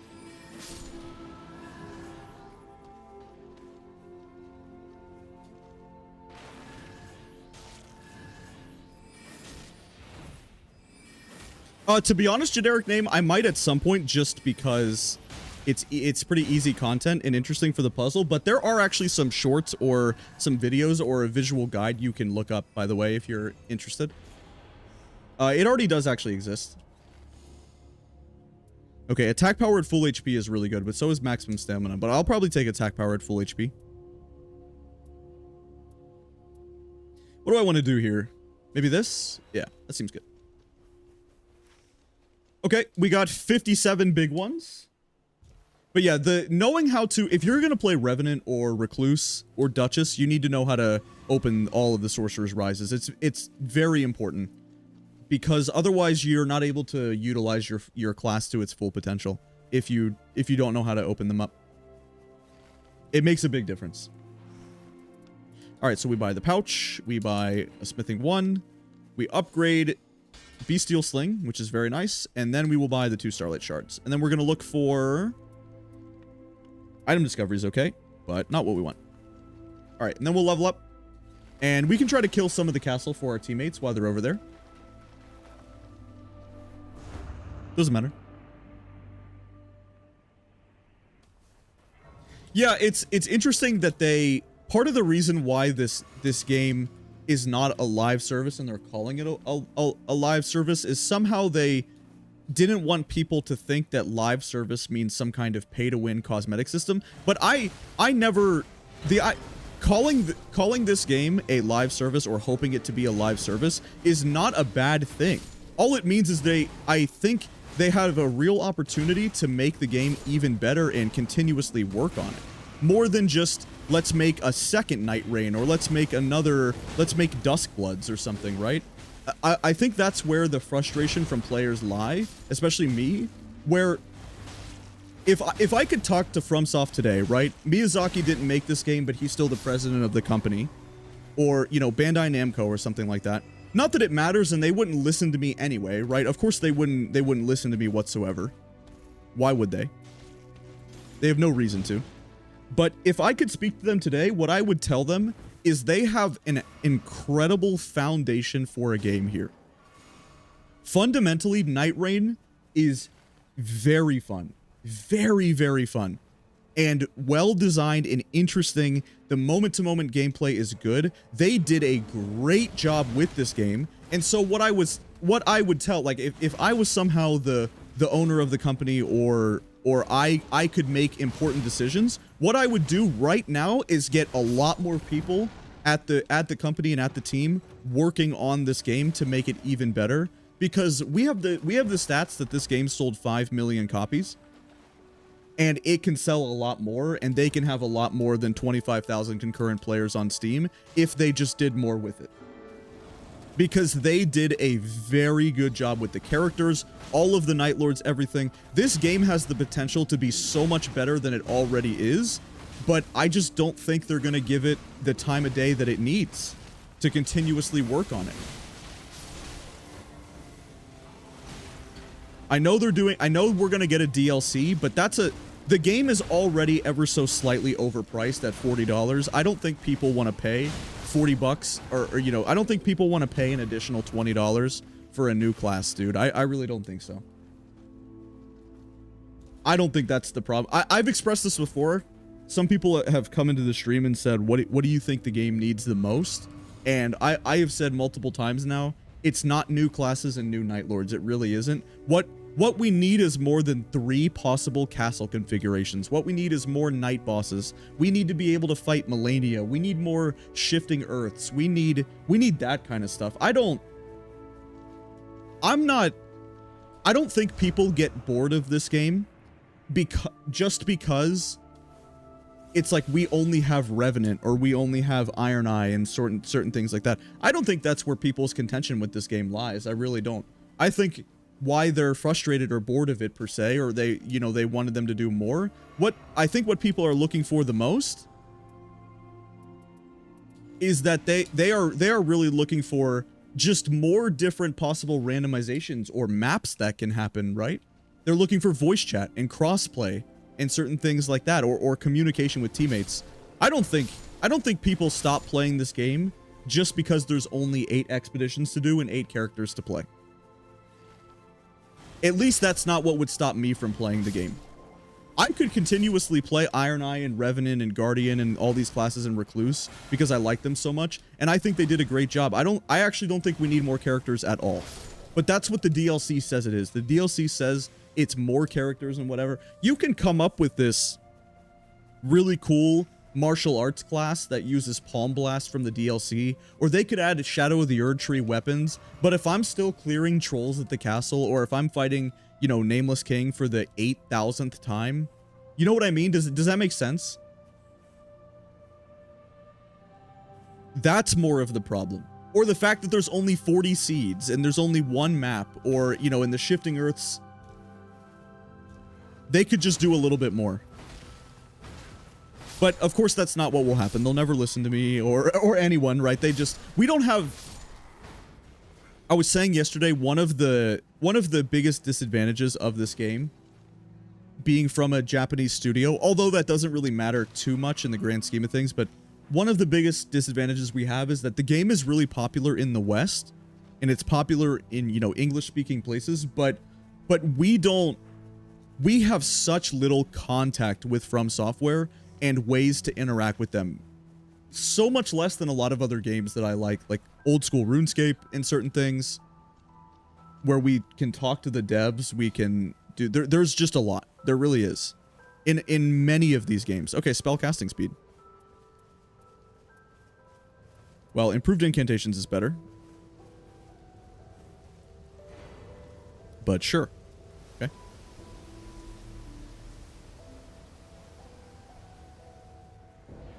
Well, the reason the Souls combat loops work so well with this too, and what makes it good, is that this game is very refined in the movement.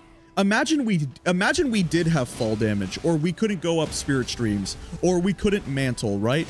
Or Iron Eye didn't have a dash, and Wilder didn't have a grapple hook, right?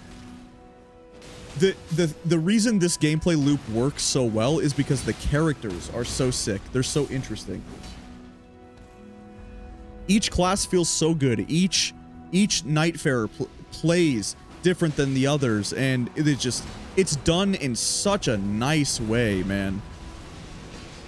And that's what makes it fantastic. The way they sped up the combat, the way you can take the riposte as a team, and the boss doesn't have iframes during that time. I mean, I could go on and on for all of the things that make it so darn good. But you guys already know that, because, you know, you've been playing the game too and everything. You guys already know how incredibly fun it is. It's fun to play Recluse. It's fun to, you know, all of that. Recluse is like the best the best magic that we've had in a Souls game ever, right? The most interesting magic. This Revenant is a good way to add summons to the game. Something very popular from base Elden Ring. Summons are, you know, one of the more popular things with Mimic Tier and stuff like that. And they had to come up with some way to add a summoner to this game. And think about how good of a character Revenant is, and how good of a job they did with her. It makes so much sense to put summons on an ability and then give them a health bar, rather than it cost your own health, or, you know, be based on your mana, right? It's like I can do manaless summoning.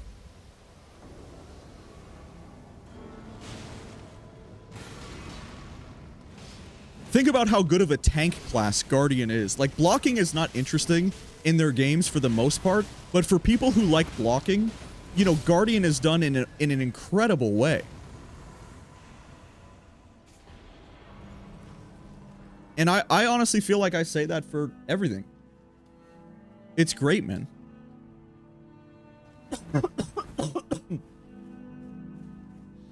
Oh, that's interesting, Other. Yeah. And so, what's so cool about Nightreign is they did such a good job with the systems that they really wanted to nail. I have no complaints when it comes to characters. I have no complaints when it comes to the Night Lords at all. Nothing like that, man. They did that. They deserve all of the credit in the world for these 8 characters, because they are just perfect. Really good. So we need more than those castle configurations. 3 castles is not enough. I really feel that way. 40 possible seeds is way too few, right? So that's all. The systems that they wanted to perfect, they did. Oh, it's nice. Yeah, I like the Remembrance quest too. I was saying that as well. Somebody was asking me, how do you think they could implement some kind of relic crafting system?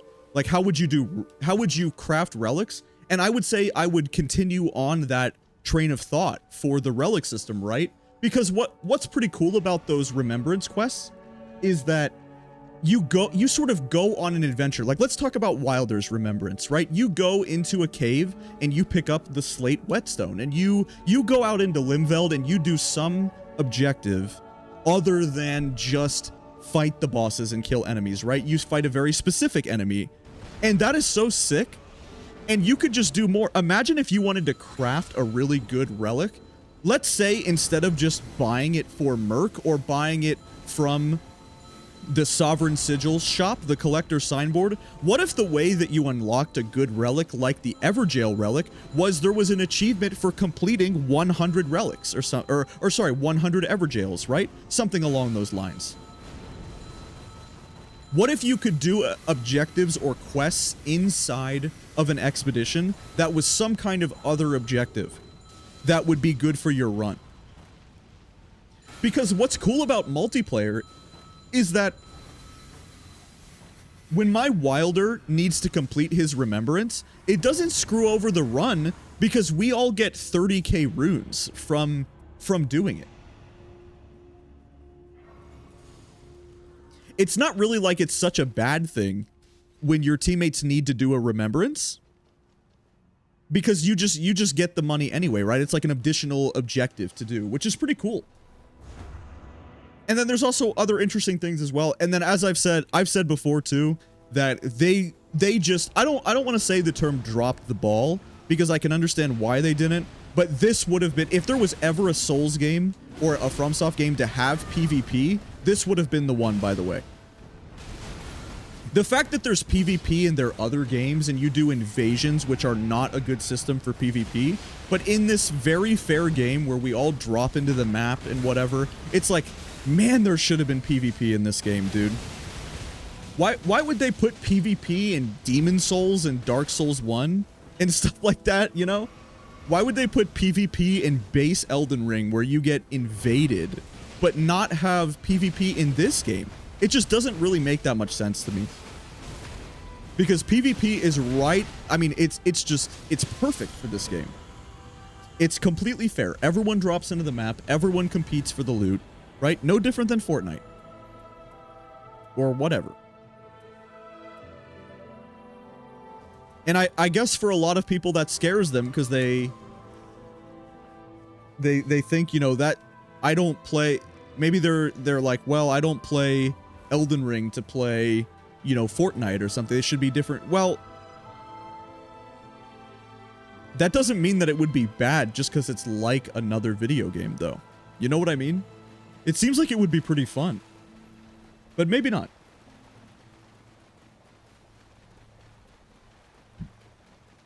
Either way, PvP is not good in any of their games.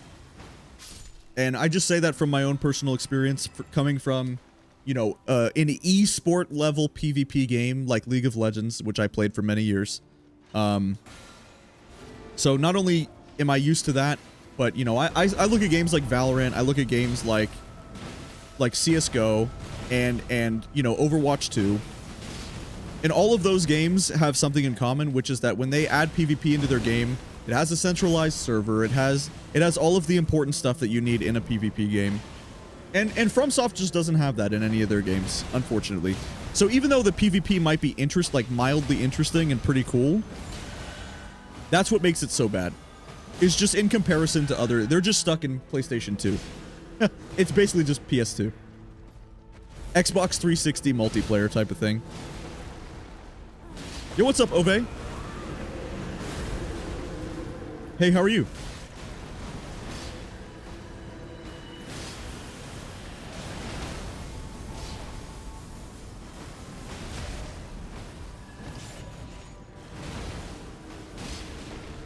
Oh.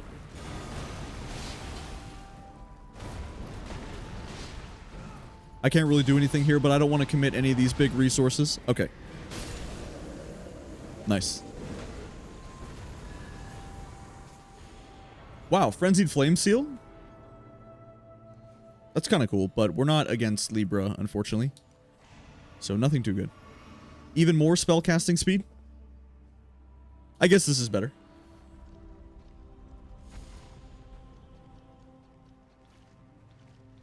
Yeah, but either way, thank you FromSoft for sort of fixing this game and putting in duos.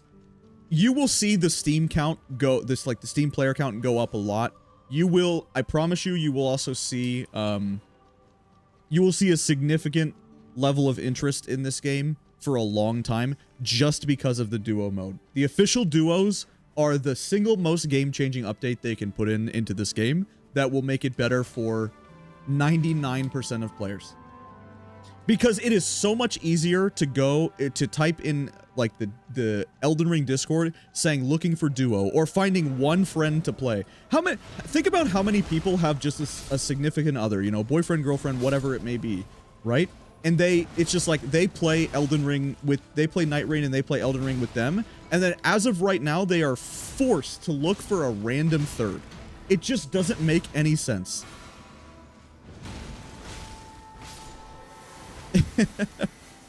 It's so bad, right? Yeah, Ove, so pretty soon within the next week, we're going to be finally getting official duos. We're going to have a much better relic sorting system and multiple new Everdark bosses for the first time, not just a new rotation. We're going to have Everdark Libra, Caligo, and Tricephalos and everything. So they're finishing up all of the Everdarks. They're finally adding duos and a better relic sorting system and everything like that. Completely game-changing update coming to this game. Yep, and it's about time, for sure. Everyone will have so much more fun with duos. Yeah, absolutely. There is no excuse for FromSoft having bad multiplayer in their games and being stuck in 2005. I mean, there's no excuse at all, but it is what it is. We knew it was going to happen. We knew this is how they run and operate. And to be honest, somehow this is a... I don't know if it's just pure coincidence about Japanese developers, because Nintendo is the exact same way, right? Nintendo is literally no different. So whether there's some kind of connection there where just the culture for these big Japanese studios that they just don't understand Western multiplayer, if that's a thing, I don't know so much as just... What I know is it makes no sense. I can tell you that much. It just... One way or the other, whatever the reason is, there's no excuse for FromSoft having such terrible multiplayer in all of their games. Because it could just be so much better. But every studio has its strengths and weaknesses and their talents and things that they hire. It is so obvious which employees that From Software hired to make their games. It's people who are talented and skilled and put in a lot of practice at animations, right? And enemy design. I guess in a way, it really isn't that surprising that the multiplayer is bad in their games, because there's really only so much that one individual developer can do, right? What FromSoft is selling you and what they are making their name on is that they have a world-class team at building a world and a story and enemy design and everything. Well, FromSoft definitely always wanted to do PvP, because in their Souls games they have PvP, right? They've had PvP in their game. Like Demon Souls in 2009 had PvP, right? And they've adjusted for PvP, and they put in the Colosseum update in Elden Ring. So it's not as if they're opposed to PvP by any means. They just didn't put PvP in this game for no good reason.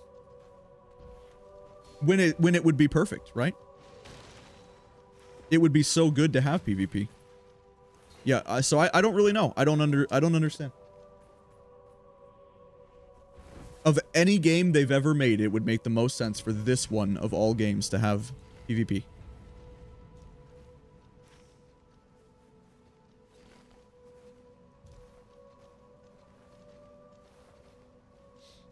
There's just a lot to like about the structure of the game, and not being based on invasions, and not... The invasion system is just not good, and that's why it's never been popular. That's why it's not a good way to do multiplayer. And the whole limited multiplayer, you know how Elden Ring doesn't have proper seamless co-op? You know, you just summon a friend with the item and then they have to leave and everything. Well, they tried, right, with the Colosseum update in Elden Ring, and they balanced for PvP. They made tons of PvP balance changes. They nerfed Rivers of Blood, they nerfed Sword of Night and Flame and certain things like that. They changed, you know, the poise damage on certain things. They made it so consumables aren't fully consumed in the Colosseum. They've made a lot of changes to PvP in all of their games. In Dark Souls 2, don't they have the Covenant system where you gain actual rewards for PvP as well? It's not just a for fun thing. Like, don't you make some kind of meaningful progression in some of the Souls games with the PvP? I'm pretty sure you do.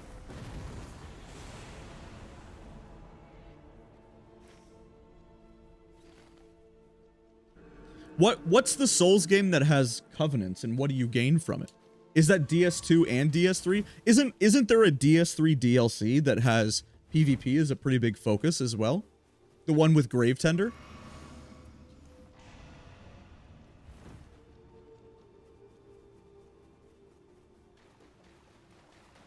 So they've tried to implement they've tried to implement a working and good PvP in all of their games. Yeah, the Ring City. Okay. Yeah.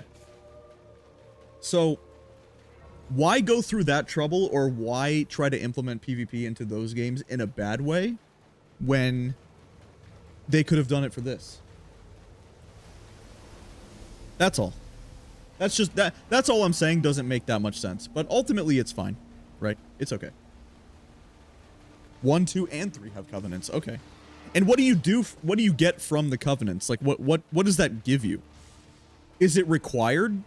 It's not necessary to beat the game, because people do, yeah, I mean, people do runs all the time on, you know, offline. What are the covenants? Well, it's like a quest line, basically. You just complete a quest line. And what is it? Do you have to win invasions? Like what do you do? What does it mean to progress the covenant? You just win invasions?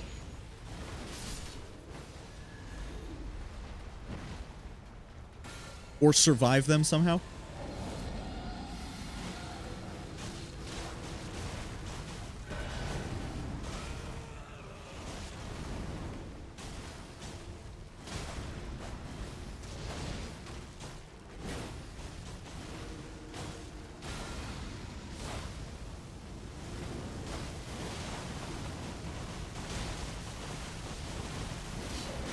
Ow.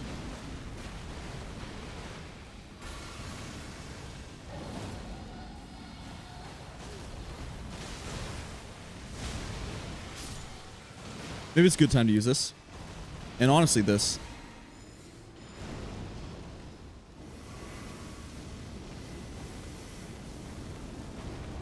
Okay. Oh, darn.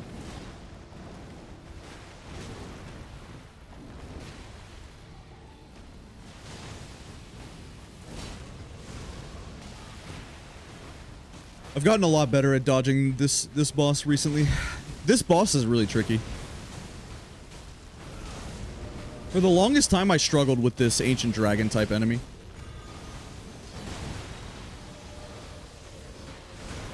Ow. Holy cow.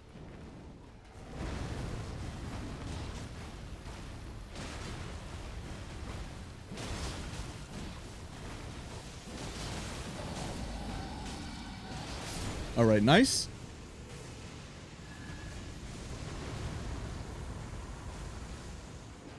Yeah, okay, so there's like the blue covenant where you're a blue. Yeah, that makes sense. Okay, raises physical attack is decent because that's what we do with this beastling. Okay.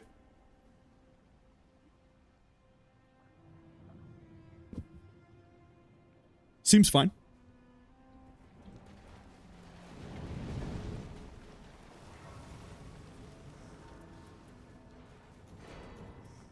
All right, we want this over this, and we will not be using the Wraith Calling Bell,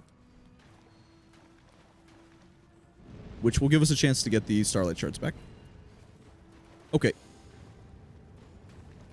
And I'm just going to go to the bathroom really quick before we start.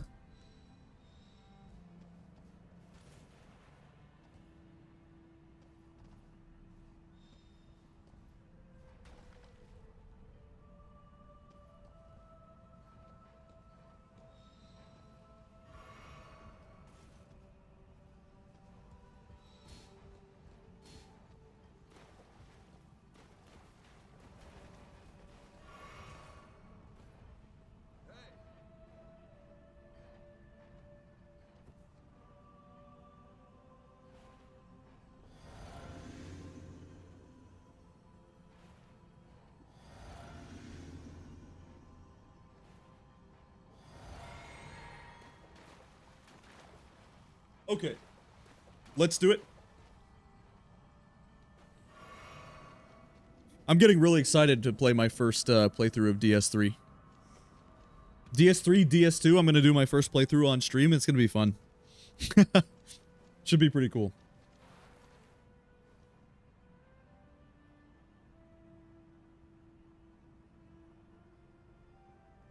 All right.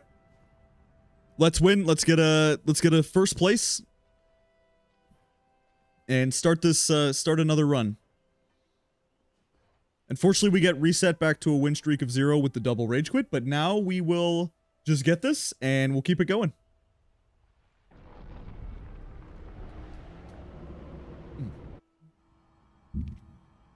I love Arnold Palmer, dude. Delicious.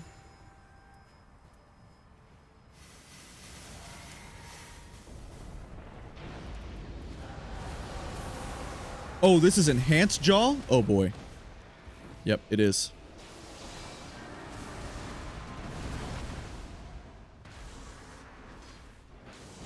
I haven't fought him in a while. He wasn't in the pool.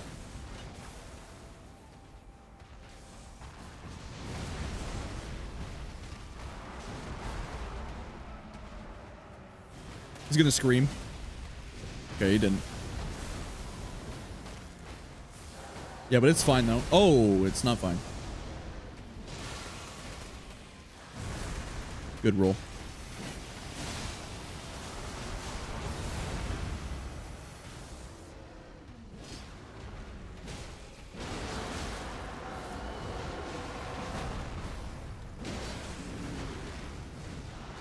Good damage. Yeah, we had poison and rot, so.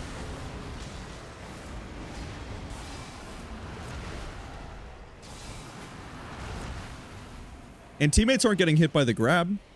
Huge.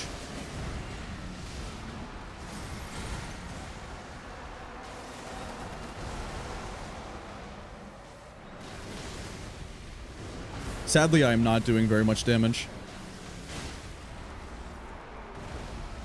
Okay. Here's where we do a lot.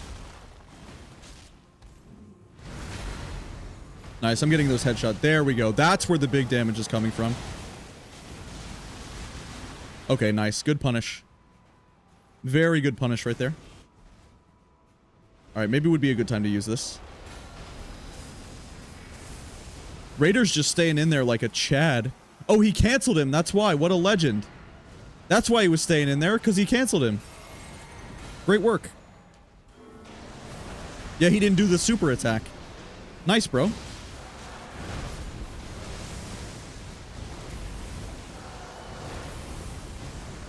Nice, and they're dodging the boss. Good work.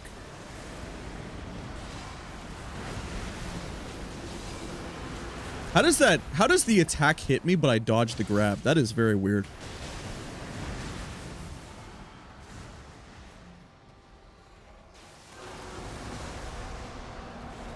There's some headshots. There's our damage coming in. Once every part of, like, every scatter of our beast sling hits his head, that's really where the damage comes in.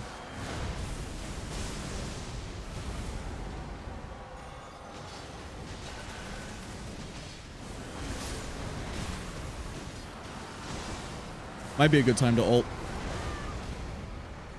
Well, we got the stagger too. Nice. Okay, so it was not a good time to ult, but that's okay. And he got the riposte. Actually had a horrible ult. In retrospect, it was a terrible ulti, but it's okay.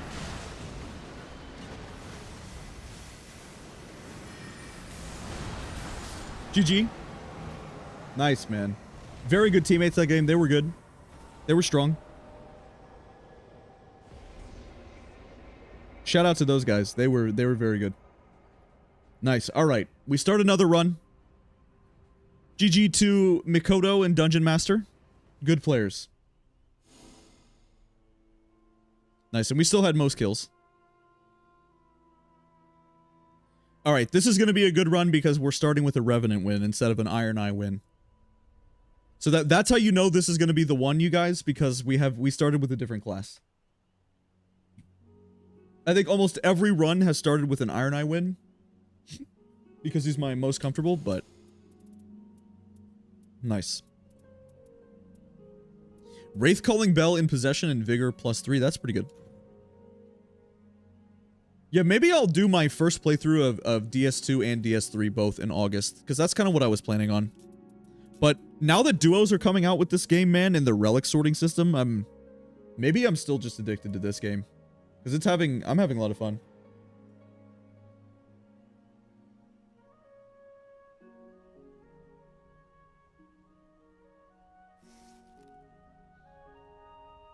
All right.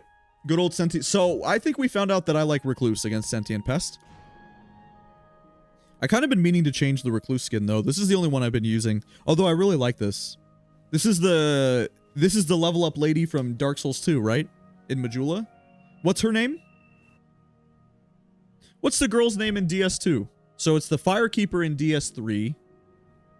And it's the Lady in Black in Demon Souls. Is there a level up lady in DS1? There's Emma in Sekiro. Who helps you level up in DS1? Anybody? Is there like a Melina or Firekeeper equivalent? I don't think so. And then you have the one in DS2.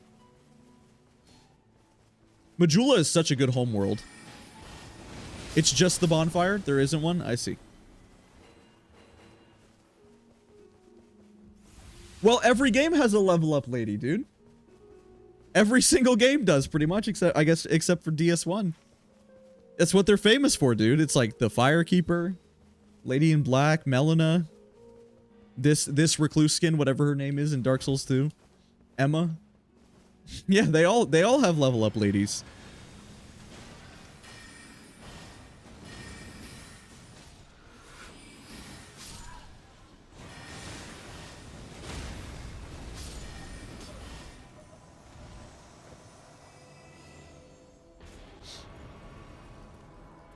Okay, I mean, Golden Vow is better, but I would rather have an offhand dagger. So that's okay. Alrighty then, I'm gonna go here. So it's Pest. I don't care where my teammates go, I just know I'm going here. Yeah, I like the Darkness Recluse skin as well. I'll try to remember to put it on, I just haven't been using it for some reason.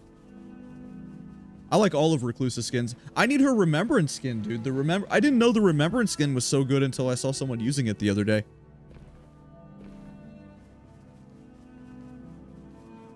I just really like the... I really like the hood and the cape combo here, and like the dark, sort of the dark green. Olive green is nice. I'm planning on playing with some custom skins too. There's a very well thought out and well made custom skin mod I saw on Nexus Mods where we can play as Ronnie and other things. It was actually pretty clutch. There was a lot of skins you could play as. You could play as like a ton of different characters from their games. Yeah, some Ronnie Recluse gameplay coming in soon.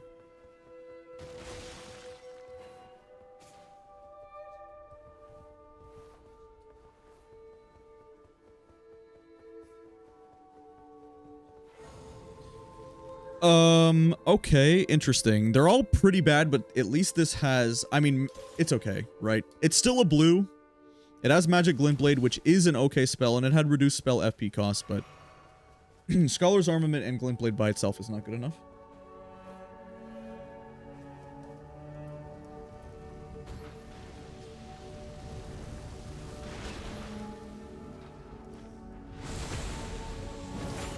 Hopefully we find the fire damage that we're looking for Pest.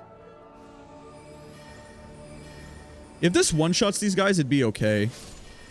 I guess it does. For the most part. There's just so many of them that actually clearing them is quite nice right here.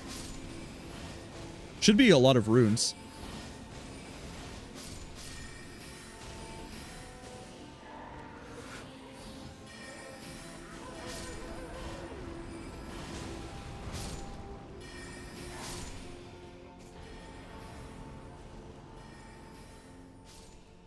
It's a good amount of money.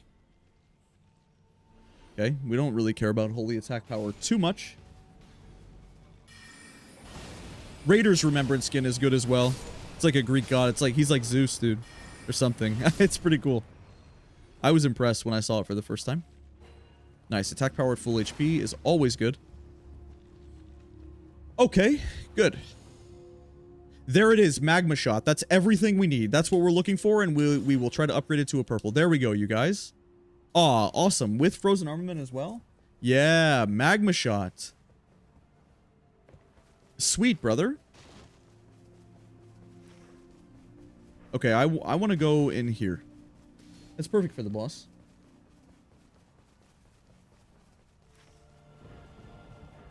I don't know too much about One Piece, unfortunately. But I don't know much about any anime. I don't watch. I don't really watch. The Dawn Revenant. Dawn Revenant is good. I could use it sometime. I like the... whatever the last one is, the Dragon School as well.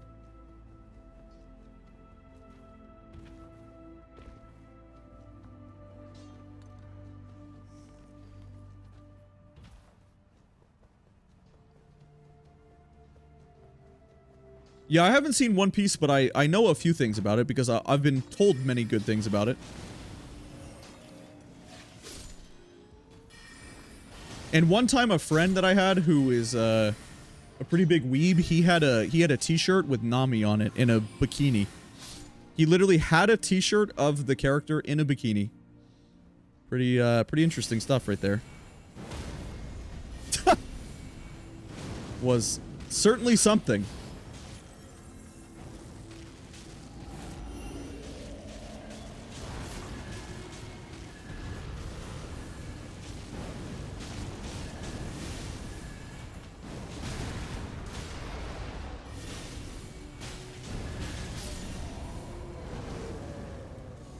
Okay, pretty good. Very nice. Most weeb behavior. Yep. Yep. At least he was fine when I made fun of him for it, though. So he laughed with me. Yep. Casual anime moment.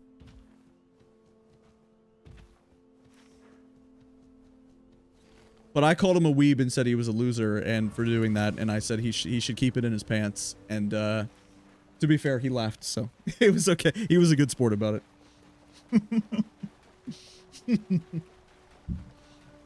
I thought it was pretty funny.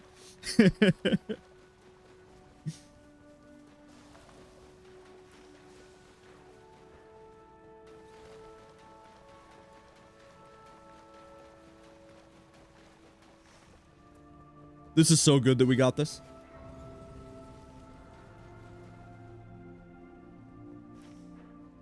We will just upgrade it to a purple and we'll be cooking.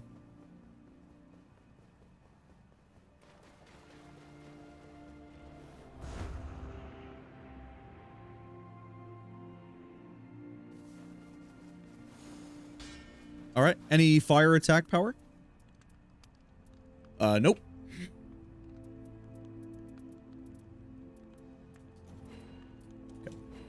Not that it matters, but it's fine.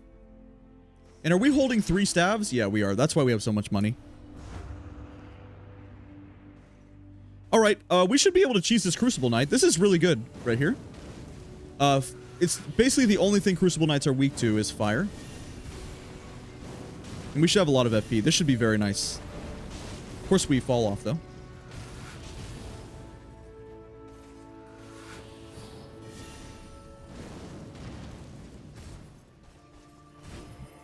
Let's see how much damage it does. Does he get the shield up in time? No. But it definitely still wasn't great.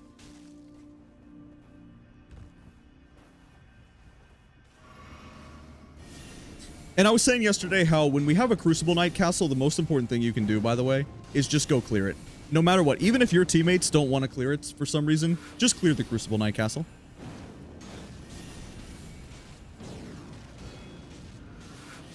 It's just too many runes.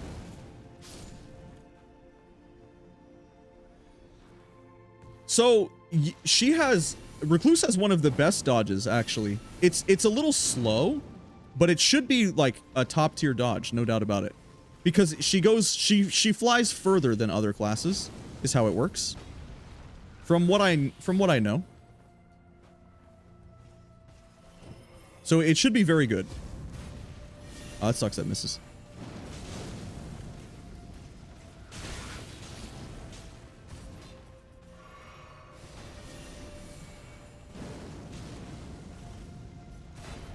Imagine we had Catch Flame or something. It'd be so much better.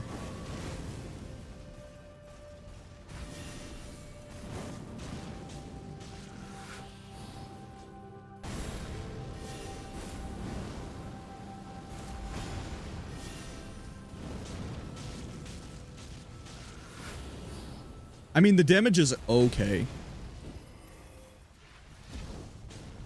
I just feel like that one of the problems with Recluse is that fire is so bad. So just using fire, I'm not impressed with that fire coil. I don't know. It doesn't seem that good. Or at least it could be a lot better. Is what I'm saying. Yeah, so Recluse has the furthest range dodge in the game by quite a bit, actually.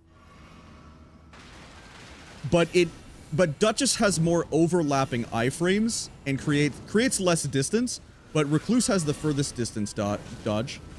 She goes really far, even if it's slower than Duchess, and Duchess's costs way less stamina. What makes Duchess really insane is the passive she has. I think it's called Martial Poise or something like that. I don't know the exact name of Duchess's specific passive that they gave her, but it is very strong for that reason.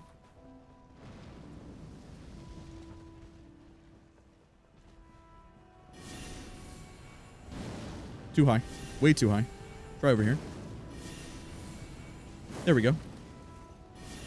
Oh boy. Ow.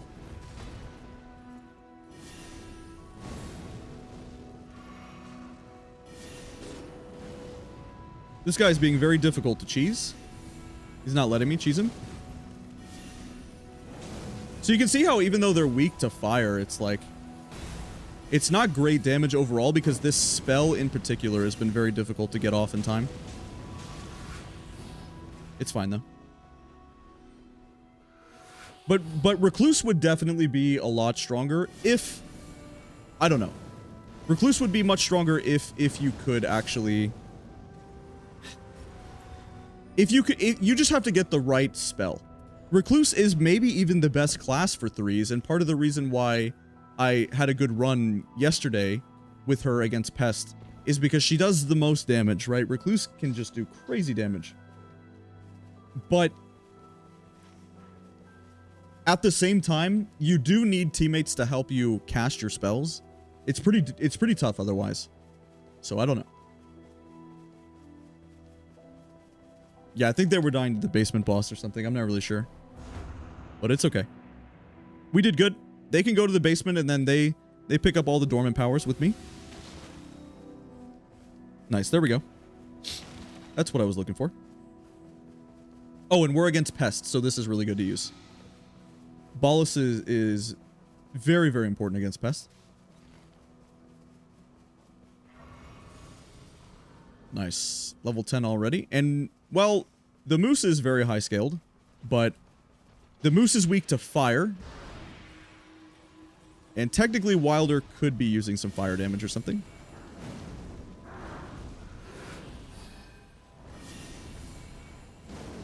This really needs to hit. I need to stop whiffing. Okay, some of it hit.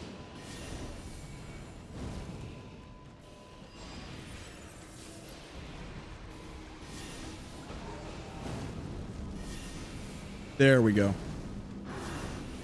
Oh, look at that. Oh, here we go. Headshots? Nice. That was a really fast moose, dude. Okay. Good. Oh. Wow, it's actually really interesting. Sure. How about Comet Azure? That sounds fun. Just a day 1 Comet Azure with Rykard's Rank. Wait, but Rykard's Rancor is probably good against the boss as well. Ooh, dude, maybe it's good. Wait, I think we just high rolled. I think we found something kind of nice. Now we're just looking for fire attack power and a few other things. Sure. I don't know if that's the type of damage that Sentient Pest does, but we'll take it.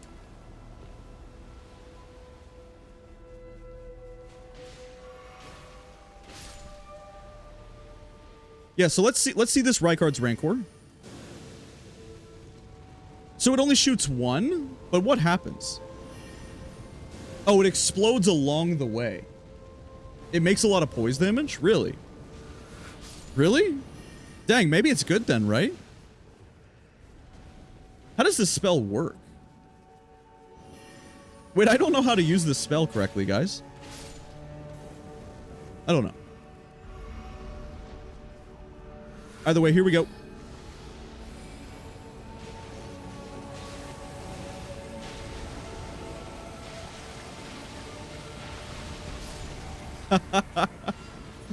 Nice.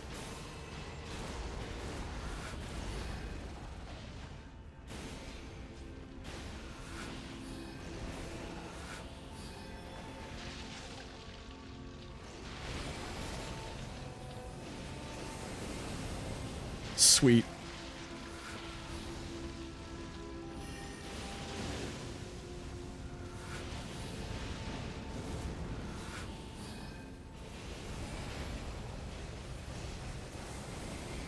So I can hold this particular cocktail for my Comet Azure, right? Because this is going to give me the infinite FP. That's pretty cool. Okay, this is great. Nice, that's a high roll. Let's see, do I have a Stone Sword key? I don't think so. No. Would there be any reason I need to upgrade this stuff with the Smithing 1? No. Okay. Sure, if you want. Sure, let's go. Yeah, my ult with Comet is right. Yeah, I was thinking about that too. And with this turned on and everything, should be infinite FP. So let's see if it works the way I think it does. So I should be able to cast this cocktail, which gives me infinite FP, and then I just do this. Yeah, look.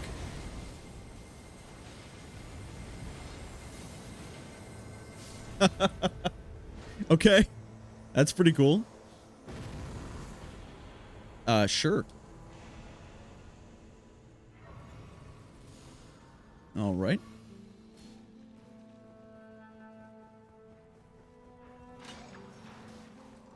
I'm gonna go check out this Sorcerer's Rise really quickly.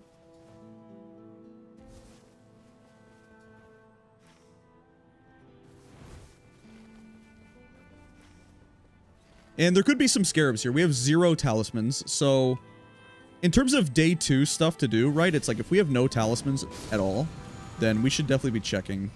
Okay, Hammer Talisman is unfortunately useless, but that's okay. Okay, and what do we have here? It's just this. Nice.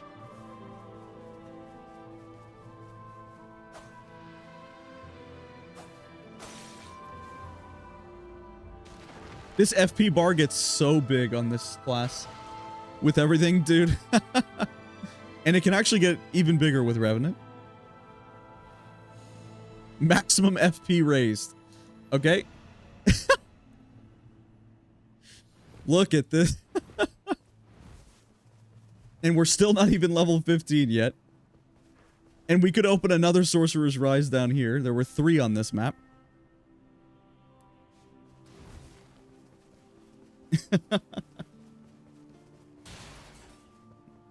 Talisman's good with Rykard's Rancor. Well, I mean, maybe it could.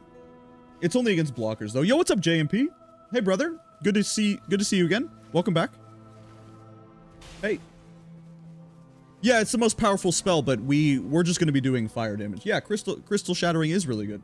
Yeah, I've used it many times.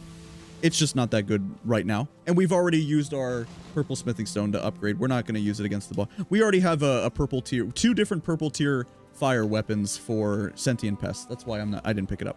But yeah, it is the best spell. It's one of the best spells. It's still always situational, but the crystal shotgun does a lot of damage. That's for sure. We can definitely, I would qualify it as a lot. It's you get the hold down, you do, you know, charge sorcery build and stuff, and it is impressive how much damage you can actually do. So Loretta's not going to stand still right here or anything. I can't solo Roletta. Sorry, Loretta. There's just no way. It's impossible. She's just too tanky and everything. But maybe I can do this. There's absolutely no chance I could solo her right there. Nice, that's good. Now, maybe I'll start, like, if my teammates will be here. What if I, like, frozen armament? Well, it has to be on my other hand. Let's start. Like, can I Rykard's Rancor? Does it even do anything? This is Comet Azure. Wrong button. Look how magic resistant she is, even though we start with this nice spell. Yep.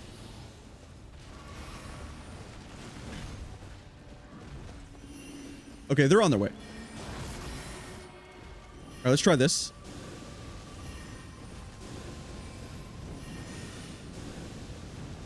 It's yet to do any damage.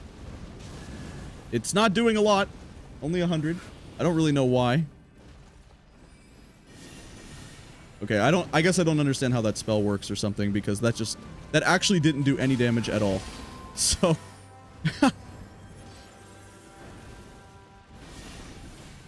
I don't understand.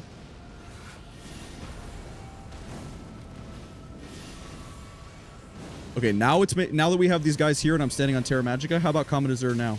Nope. Interrupted.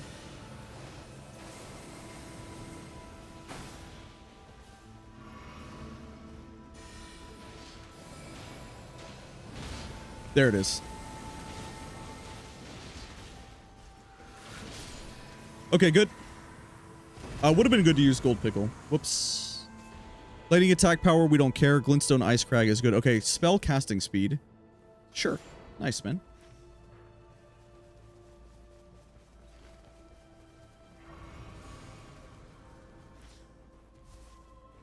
There'll be a boss right here. And I suppose we can just kill these enemies to help get to 15, right? How does that miss? What? Oh my heavens. How does it just completely whiff right there? Yeah, that FP bar. Yep. Pretty insane. Glintstone Pebble. Don't care. And it's actually going to get even bigger because we're going to hit level 15. It's going to be much bigger than this, even still. And we're holding 3 stabs, right? Yeah, we have 3 stabs. Spellcasting speed is good. Attack power at full HP. This isn't doing much for me at this point. Maybe I just dropped this completely. They can spam paint. They can find. Just kill it. Yeah, I'll have to see if Rykard's Rancor is good. The thing is, even if it's not good, the Comet Azure was kind of fun to use, and Magma Shot is good. I already know that Magma Shot is good. Wow. Yep. Look at that FP. Look at that FP. And we still need to hit 14. And we could get a Dormant Power that increases maximum FP. Yep. Again, just Shattering Crystal, but that's fine. 7%. Good. Nice. Alright. We'll go kill this boss. Now, a demi-human, we could definitely use Comet Azure. Should be. Well, this is the regular sentient pest. It's not... Fartus doesn't get possessed on this because this is just the vanilla or whatever.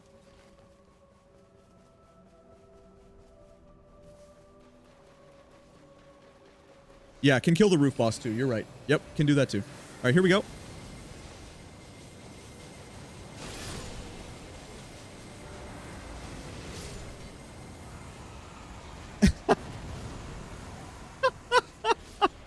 You know what's funny?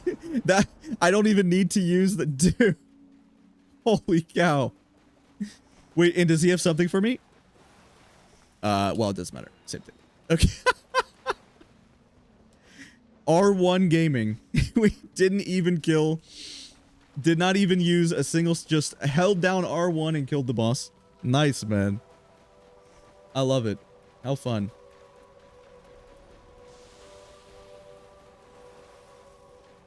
Ooh, Blessing's Boon is good. Pick it up. Can buff our teammates. We want to use the gold pickle on the roof boss here. For sure. Yeah, anyway, how you guys doing? Happy Friday night. Hope everybody's doing well. You guys chilling? Having a good time?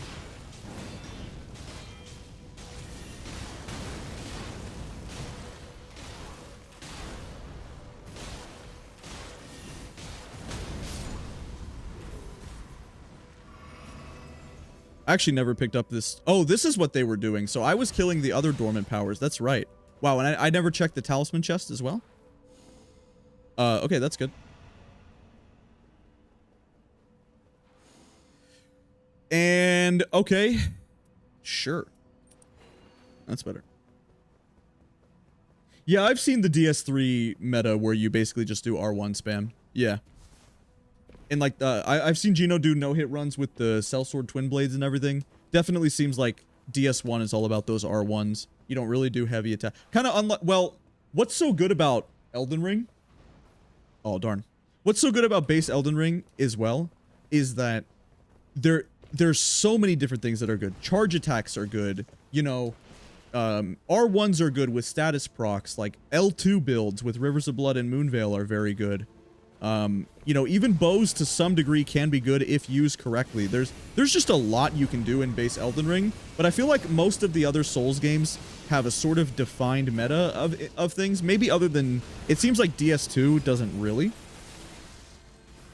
Seems like DS2 might have the most in terms of build variety, but honestly, all of their games have build variety. They do a good job.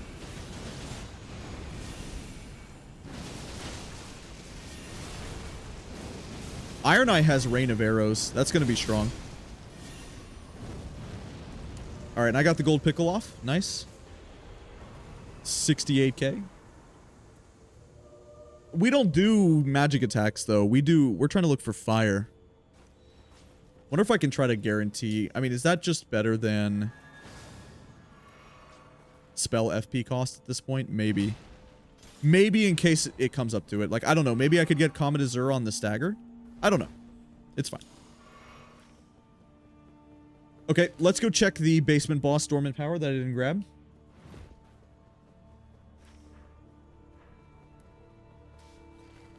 And does anybody have a Stone Sword key as well? Would be nice to do just anything, but we're kind of limited on what we have right now. Okay, what is this? Stars of Ruin, Briars of Punishment. That's certainly interesting. Wow. And we just picked up Magic Attack. You guys said this was insane. Is that worth holding on to? Just because of how much I guess we'll see, right? We'll see how much the fire weakness actually matters, because that's gonna have such insanely good tracking that maybe it's good. I think it's good for revives. Honestly, just for the revives, I think. It's almost like that alone makes that worth grabbing, yeah? You guys have been telling me how insane this is at rezzing. Obviously, I know the tracking is god tier, right? As you can see, I mean, the tracking is just incredible. You just hold it down and it's so free, but I was just unaware or unsure about how good it is as a revive tool. But you guys were swearing by it, so... And you would never lie to me. No way. My chat's never lied to me once, for any reason.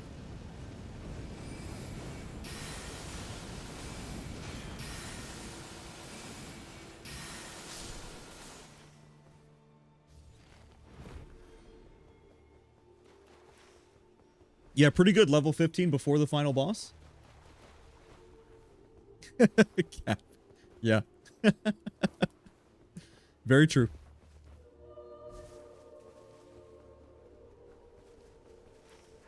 Okay, we'll grab this heal. I'm still not understanding this Rykard's Rancor, but it is what it is. Warming Stones are very good for Pest. That Neutralizing Bolus is good for Pest. Nice. And this is an 8 flask game as well. Alright. Look at that FP. Look at it, dude. It's more than halfway across the compass. It's halfway across my screen. How much... Wow. Look at that FP bar. Got him.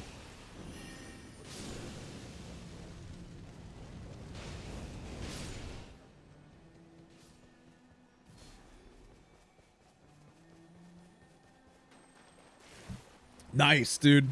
And he just high-key pings a... He just pings a good talisman as well. He just casually has a Radagon icon. Here's a good talisman. Take that, bro. Okay, we got Radagon icon. We got... Okay, we're good to go. Ooh, and you know what we have?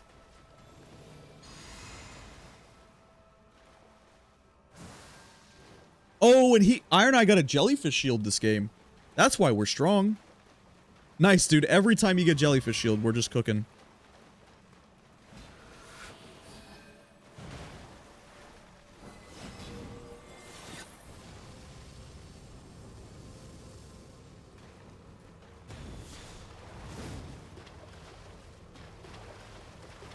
How do you end up with such a goated build? By having a goated run and doing everything correctly, you know? Pretty much. Being efficient with our time, playing well, getting lots of checks. And then my teammates were good this game too. So it's all included. When you do well on the run, you get good stuff. Every time. You will almost never get bad stuff as long as you play well. Okay, I don't know what Holy, Holy, Holy does. I need to try to figure this out right here. I really don't understand what Holy, Holy, Holy does. It's a little confusing for me.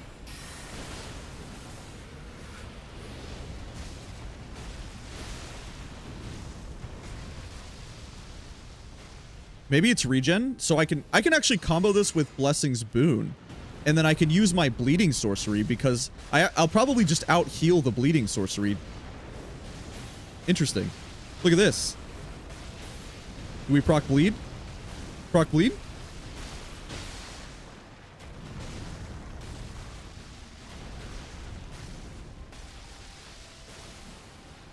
I think you want to get closer for this spell.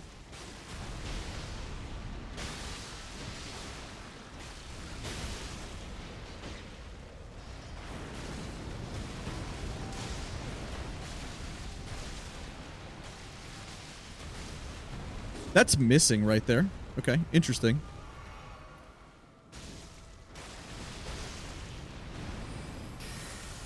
Yeah, look at Stars of Ruin. Just pick that guy up, dude. That is so fascinating. It's so good. All right, here we go. Here's our unlimited FP. Yep, unlimited FP. And we blast.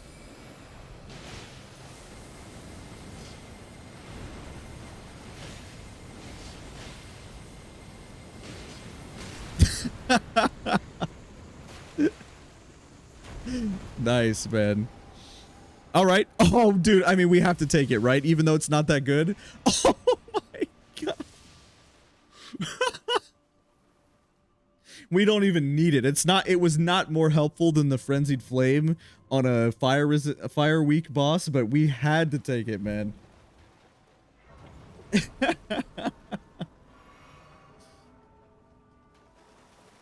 Look at that bar. Look at that. Wow. That is a thing of beauty. Yep. Dang. I mean, we don't even need probably the 2 Starlight Shards we have. That's cool, man. Well, I guess, I mean, we don't need, no, 2 Starlight Shards is fine. 2 Warming, this is a good build. Nothing wrong with the build here. We can start with Blessing's Boon. We're in a good spot. Seems fine.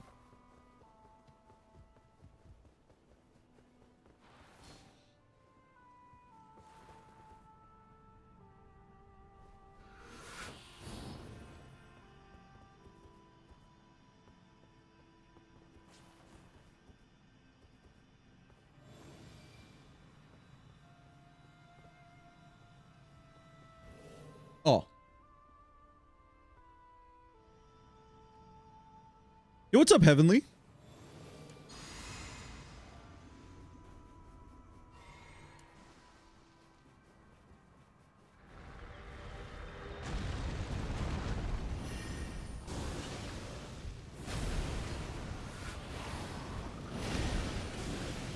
Alright, is this doing good damage?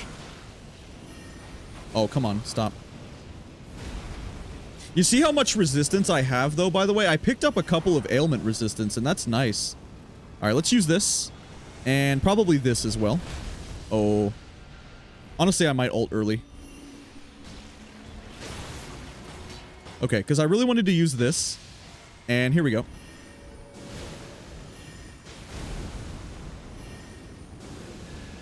I can't tell if that's going to work better than if I was just doing Magma Shot. Because Magma Shot leaves behind a pool on the ground. And the Scorpion can't get off of the Magma Shot. Okay.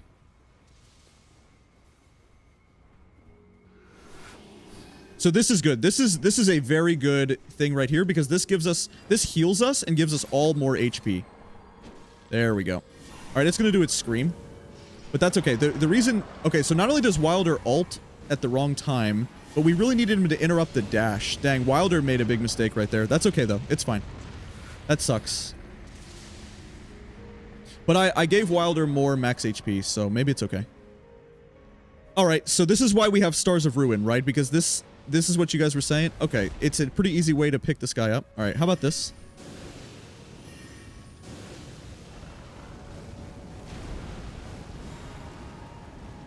See, that's missing, man. I don't understand. And I really need to pick up a holy cocktail. Or sorry, a fire cocktail after I have 2 holy. Magma Shot would be better. I don't think these are even landing. I really don't.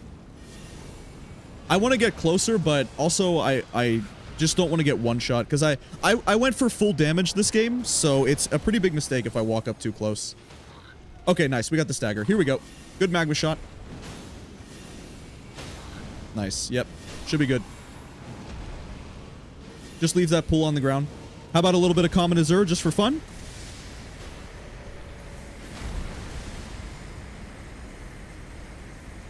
Not bad. Honestly, pretty good damage. Okay, we'll use this. And then here, this is going to be satisfying. Look at these Starlight Shards. Ready? The double Starlight Shard? Oh! Okay, we just get all of our FP back. Nice. All right, let's use this Blessings Boon just to heal. Yep, would it counteract the poison if we got poisoned? And just free aim some Magma Shots. Honestly, we'll be good. There we go, those are hitting now. Maybe Rykard's Rancor now? Maybe it walks into it or something? Maybe that's how it works? Dang, I don't understand this spell.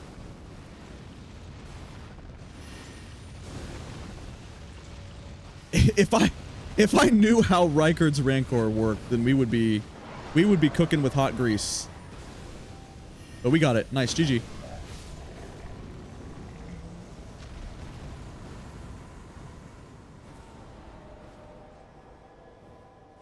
Nice. All right.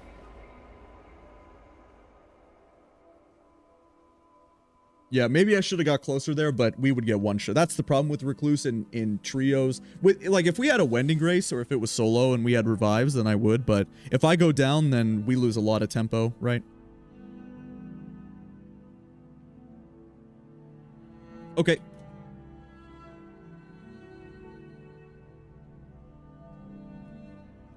There we go. Back up to 2. Nice.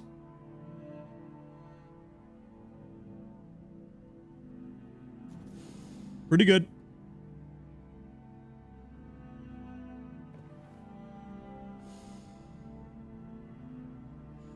Okay, well, it was just going to be a short stream tonight, guys. Unfortunately, we lost. So the really unfortunate thing is that we were up to a streak of 8. And so we should have kept it going. And this double rage quit was really hard. Honestly, and I should have killed the Gaping Jaw here. We should be at like 11 right now and on a really good spot. But I just screwed up and made some mistakes. But I did learn a few things. Honestly, I really did. I did learn a couple of things. And I'm happy that now twice in a row with Recluse, we've gotten some pretty good fire damage based builds against pests to help deal with pests. So pest had been such an issue on this run for so long where it was consistently losing us runs. And that's what we were losing to the most. But now that I've been playing Recluse, as long as we have a couple of other, like this is the most ideal comp, right? Something like this. Where we have, you know, a Wilder, Raider, and then I'm just Recluse against the Pest, and we just do so much fire damage. It seems really good. So, over the last couple of days, I have learned a lot, and I think we're going to be able to get the run. I really do. I think we're going to do a lot better and make more progress on it. But, yeah, short little stream tonight. Just wanted to do it for a little bit of fun, because I was playing the game anyway, but I'm going to get back to editing a video. Thanks for hanging out, guys. Bye-bye.